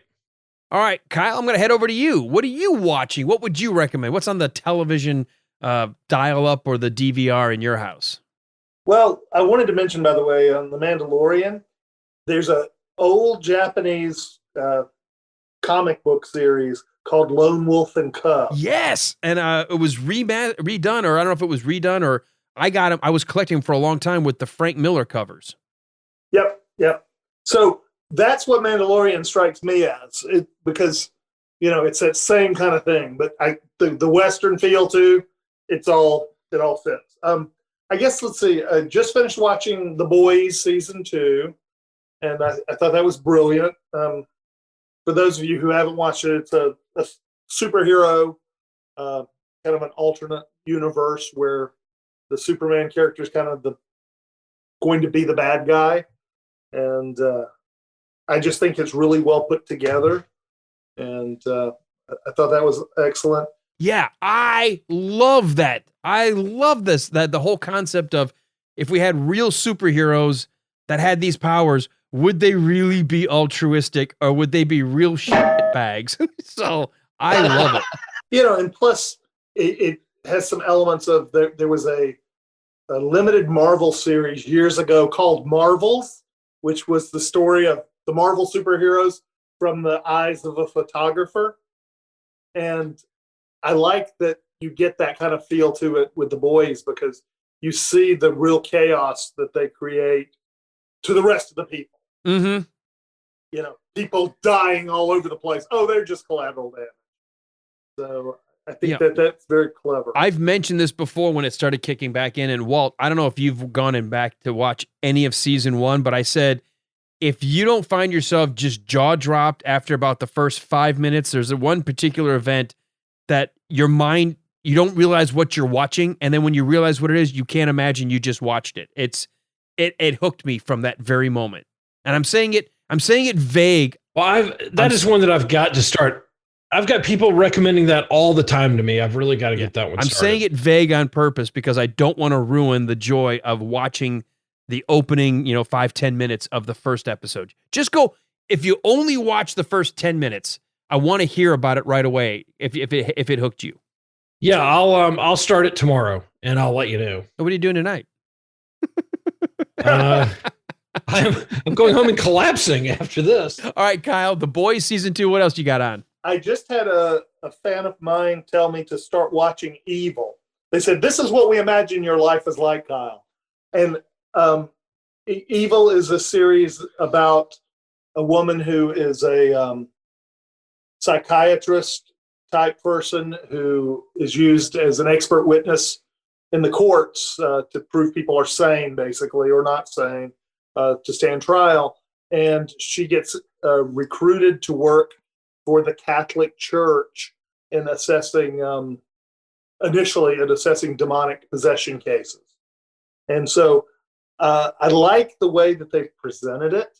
They don't, I mean, there's some paranormal hokiness in it, but it is done very kind of clear and clever, and they don't mind debunking stuff. Say, oh, well, this is the cause possibly of this craziness. There's just enough supernatural to keep it interesting for regular people, and just enough science to keep the skeptics entertained. My wife watched that and she said it was a really cool show, left you going, okay, is it real, or how much of it's real? She said she really enjoyed it, and I think it's only one season so far, and so she's wanting to see if they'll have a season 2. Right. It's one that could easily be canceled. But for me, it's entertaining. Another one of my favorites, just to go back to the juvenile side and saying the name, I like Schitt's Creek. I think that is a great show. I've got to watch the final season of it, but that is a great show. I was really sad to watch the final season. It's good. I just was sad that it's over now. Well, Chris Elliott in that show is one of the absolute funniest characters I've ever seen.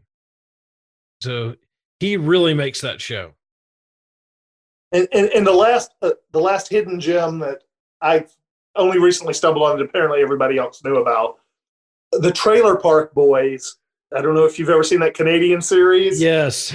It's filled with drugs and all sorts of references. But after that series is over, there's an animated Trailer Park Boys series. Really? And it's insane.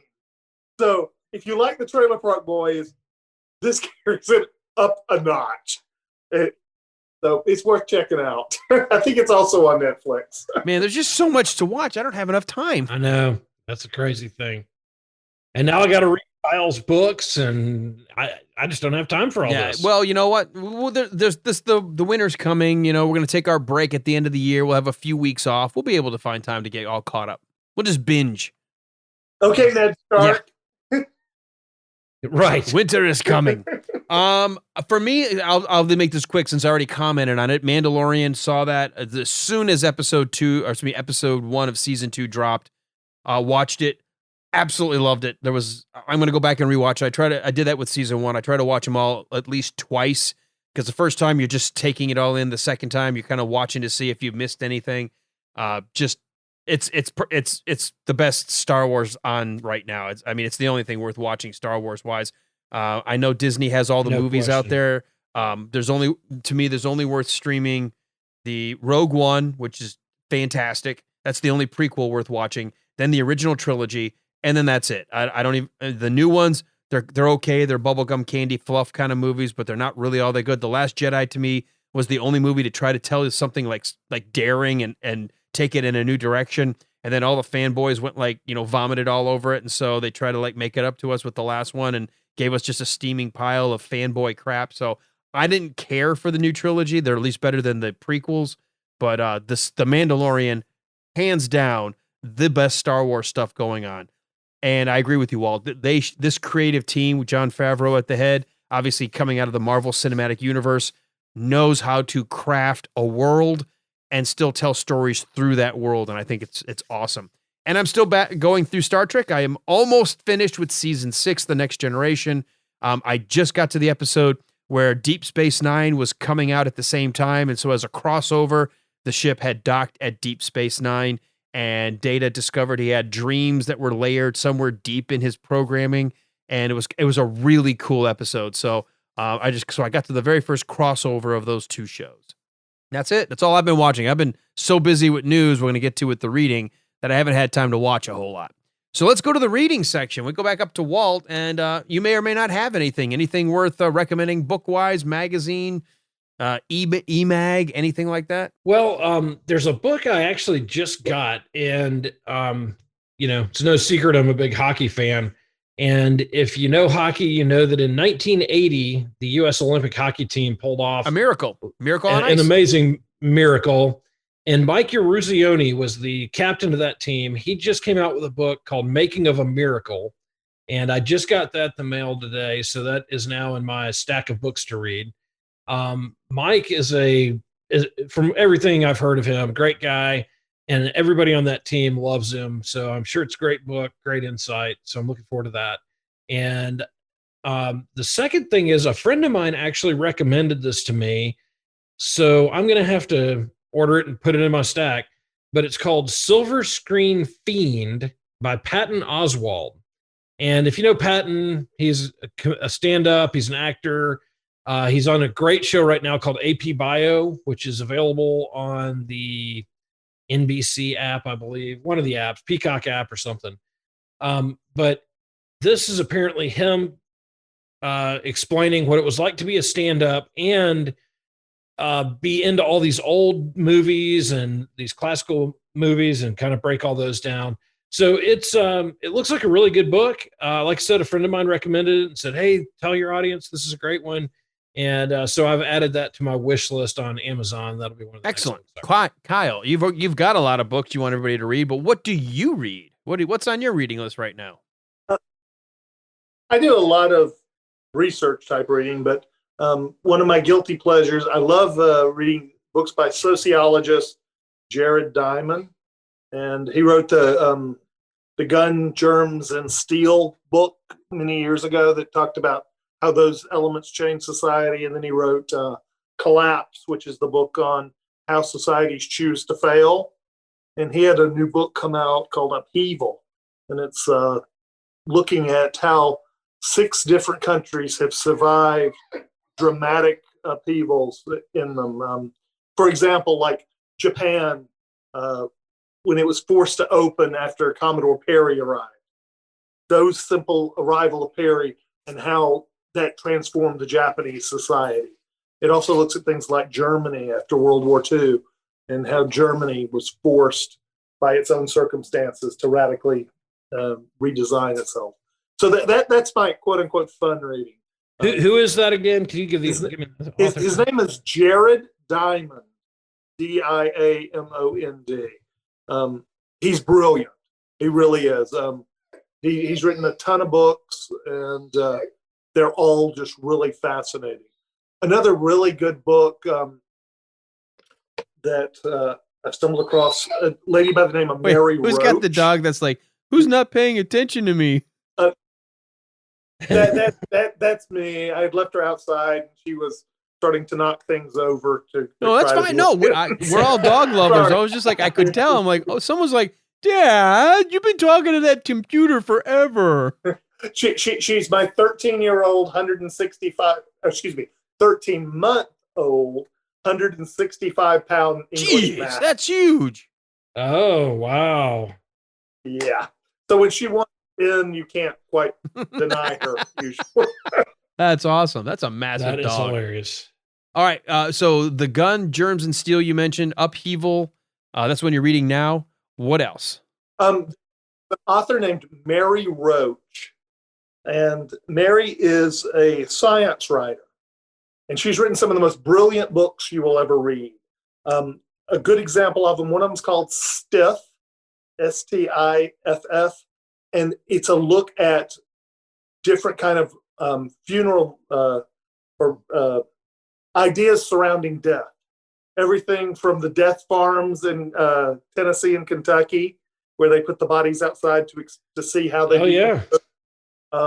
To actually, going into a mortuary and doing things like when they do the autopsies. So it's a really good book that looks at that. And she's got another book called Spook that's a look at paranormal as well as debunking some of it. And she's just a brilliant, prolific writer. She's just also written one on Mars and looking at the efforts to go to Mars and then also what the negative ramifications to the human beings actually sent there will be. So really, really great writer. There's another magazine that I'm really into, and I pimp everywhere I can. It's called the Skeptical Inquirer. And I actually know some of the writers for that. And it is a skeptic magazine. So it's anti-paranormal, anti-whatever. But what makes this magazine unique, it is one of the best written magazines I have ever encountered. And interesting. That every article is well researched. I mean, it's honestly, it deals everything from medical quackery to, like I said, paranormal, to insurance scams, to, I mean, it's fearless in its assault. And it's just a brilliant magazine that's really worth picking up. Sweet. All right. For me, I'm going to take the cheesy way out of this again. I'm hoping that it dies down. But with news talk being part of my job in talk radio, I'm just inundated in one news feed after another, one news article after another, one research thing, everything from overseas, which, by the way, I think some of our friends in the UK do better presidential and national reporting than almost any of our local national media. I always recommend using overseas because they don't have a vested interest. They can just report honestly without worried about whether or not they're going to lose their invite to the Washington parties and the K Street parties and things like that. So I've just been reading tons and tons of news. All right, so let's wrap this up. We're going to talk about what are you listening to, whether that's a podcast, movies, or music, anything. So Walt, let's go back to you. What do you got in the listening category? Last week we had Steve O'Donnell on, and who was just an amazing guest as well. And if you haven't listened to it, he was a writer for Letterman and The Simpsons and Seinfeld and all kinds of stuff. But one of the ones he mentioned was a podcast called Comedy Bang Bang. Mm-hmm. Scott Aukerman is the guy behind that. And I used to listen to that pretty religiously, just about every week. And after Steve mentioned it, I've caught up on the last couple episodes, and man, it is just as funny as ever. Scott Aukerman is just an amazing host. It's a lot of parody and spoof. They're great guests.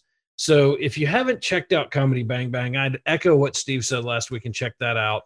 Also, there's a podcast called Pittsburgh Nerd, and it's just two nerds in Pittsburgh who talk about pop culture and nerd stuff. So you start listening, and Alan and I and BK were actually criticized the other night for sounding like three guys sitting around a bar talking about Halloween. These guys are like two guys sitting around a bar talking about nerd stuff. So, well, good. That's right up our alley. It's right up my alley. And they sound just like great guys. Like if I ever go to Pittsburgh, I'm going to let them know, see if I can go buy them a beer. So, great kind of, local podcast. So check that out. And, I like it. And it really is a lot of fun. All right, Kyle, what about you? You got any podcasts queued up? Anything you like to listen to? And you can also talk about music, albums, things like that, if you got a particular station. I'm more into the music. Like I mentioned, I was with 99X, so I have a lot of female artist friends, and I get to meet a lot of really cool folks still that I know, like Rachel Platt. She's always has new albums out and it's got great music. I've got an artist, Alice Peacock. She just released an album called Minnesota. And she has my favorite song of all time that she created on one of her earlier albums called Some Things Get Lost. We used to play that on the air all the time, and we had so many people that would just call in and cry. One other album I'll mention that I really, really like, I'm friends with a girl named Holly Williams, Hank Williams' granddaughter, and Hank Williams Jr.'s daughter. Mm-hmm. And she's just an amazing country artist, and she's worth definitely checking out. She has one of my favorite current songs about her other side of her family's grandfather and grandmother called Waiting on June, that tells the true story of her dad or her grandfather, not the Hank Williams, but the other one, meeting her grandmother as children, and then him going off to war and having his best friend die in his arms and promising making Hank promise, or making, not Hank, the other grandfather, promise to come home and marry June. And it's just a real touching song. So those are my top three that I'm just constantly listening to, but there are just so many that are out there. Okay. For me, I'm going to, I will still give a podcast shout out to all the friends here at the end, but I will say the last couple of days, and I'm going to bring this one up because I think the episode is going to be airing later this week or early next week. I had a chance to sit on the Worst of the Best podcast with Ryan Rebalkin, a guy that's going to be joining our show in December here in the Listener's Lounge. And he normally does a lot of Rocky kind of podcasts. He's part of the Slycast group of people, but he did this podcast a while ago called The Worst of the Best, where you pull up the best album you think of somebody, but one of those songs has to be the worst. That doesn't mean it's a bad song. You just have to rank them best to worst. And so which is the worst? And we had a chance to do Queensryche's Operation Mindcrime. I was the guest there. The greatest thing about this, Ryan had never in his life listened to anything by Queensryche that wasn't already on the radio. He never listened to this album, so he did a first listen and was, I have to say, I'm happy. He was blown away, and it's now in his constant repertoire of listening. So if you've never listened to it, check out the podcast episode when it drops. We talk about it. We play a lot of the music. We play a lot of the chords. I explain what it's about. But check out Operation Mindcrime, maybe one of the all-time best progressive metal rock albums ever. So I've been listening to a lot of that again, not only in preparation, but just since then. It's just been in rotation. And getting ready for the next Metallica show with my buddy Chris at the 60MW podcast. And so I've been listening to Master of Puppets, the third album, which is the next episode. We're going to dive into that album. So music-wise, those are the ones that I've been listening to a lot. And Walt, I know you said you're not a huge Queensryche fan either, are you? I'm not a huge fan, but they're not one of those bands that I don't like. I mean, I've just over my lifetime not been a huge metal fan, I guess. I'm a fan of The Who and a lot of other classic rock, some 90s. I've got kind of an eclectic taste, but Queensryche is not one that I've spent a whole lot of time listening to. So I'm going to have to now dive in and start going through their catalog. Well, I think if you listen to the episode, because we do have a lot of samples of the music, it'll actually give you at least a backdrop for it. If you don't enjoy it, and the thing is, you'd have to carve out the time for start to finish, because it really does tell a story. If you sit down and listen to it start to finish, I'd be surprised if you're not at least appreciative of what it was you just experienced. Oh, I'm sure. And, for me, even if it's a type of music that I am not as big a fan, and of course I love Iron Maiden and a few other Ozzy Osbourne, huge Ozzy fan in the day. So I like that style of music, but I need to carve out the time to go listen to that album, and I will probably really like it. I have a feeling it's going to be one that I get stuck on. S2 podcasts, got to go through my list. These are the ones who support us all the time, and so I give them shout outs at the end of every episode. I listen to them. I'm subscribed to all of these. The Marine Corps Movie Minute, the Golden Rage of Television, 60MW podcast over in the UK, the Real Queens of Queens, the Bad Cop Show, BK on the Air, and the BK on the Air Escape Pod podcast, Geek to Me Radio, the ABCD TOS. It's a group that's doing all of the original Star Trek series, but in ABC order, so it's kind of fun to hear that. I also the Indiana Jones Minute, the Radio Labyrinth here in Atlanta, Tim Andrews, the voice that's you hear every morning on the Von Hessler Doctrine. It's his sort of pop culture Gen Xer style podcast, the Rocky Minute, the Slycast, and as I just mentioned, the Worst of the Best. I am now hooked into that one. So check out those podcasts. And as we begin to wrap up, let's go back to our guests, and we'll let Walt do the cleanup in just a minute. But Kyle, it's been so great to have you join us. I know it went a little bit long. As we close, once again, if someone wants to just reach out to you, learn a little bit more about you, find your books, give us sort of the 30-second, how do we get in touch with you and how do people learn more? I am going to be appearing, actually, at the Titanic Museum in 2 weeks from now, doing a signing. I'm going to be on the Battleship North Carolina this coming weekend. You can also find me at Last, L-A-S-T, Gasp, GASPS.com. All my information's there. And I'm also doing a tour with Ghost Hunt Weekends at a lot of locations over the next 3 months. Excellent. Well, I appreciate you taking time to join us, and it's been just really cool to hear your stories. And I wasn't joking. We're going to have you back because I know there are more stories that you haven't even scratched the surface of with us that you could tell that would take another hour or two. Oh, yeah. You will learn you can't shut me up. So. Well, the other guy I can't shut up, Walt. Tell people a little bit more about us. Maybe people coming in for the very first time because they knew Kyle, they wanted to hear about a ghost hunter, and then they found out that he's also a mini Indiana Jones. Where can they learn a little bit more about us and maybe go back and hear some of our previous work? Well, you can always find as much as you want to know about us on our website at thewilderride.com.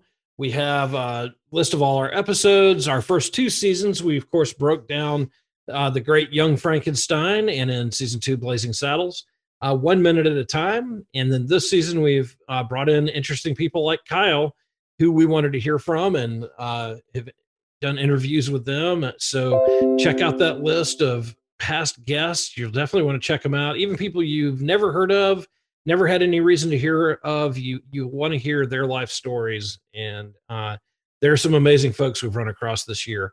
Also, go to facebook.com/thewilderride.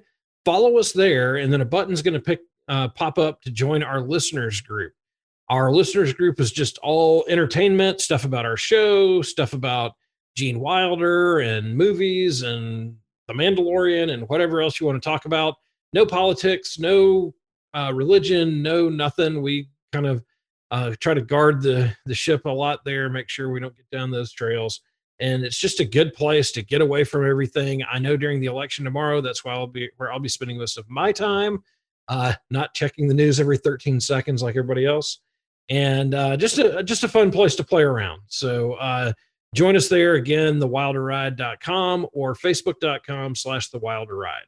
And come back next week to join us here in our listeners lounge. You never know who we're going to have, but if you're subscribed and you take time to rate, review, and share, I'm sure you'll be here with us for the next edition of the Wilder Ride Listeners Lounge. Oh my God! This set a new record. You screwed up the intro, so why not screw up the outro? I am going to be editing this for about a month, and it's got to come out next week. So, Kyle, thank you so much. I know we went a little longer than we probably planned, but you know what? I couldn't stop listening. You are an engaging storyteller with fantastic tales to tell, and they're all true, and that's what makes them amazing. Thank you, sir. I appreciate it. Yeah, I really appreciate it, and we appreciate Saturday night. Yeah, taking the absolutely. time there. So go ahead. Hit the dance floor, you gotta be jumping, jump on in, jump, it. Like why don't you roll right off your track? Whoa, whoa, you just get started. Like why don't you roll right off your track? Whoa, whoa.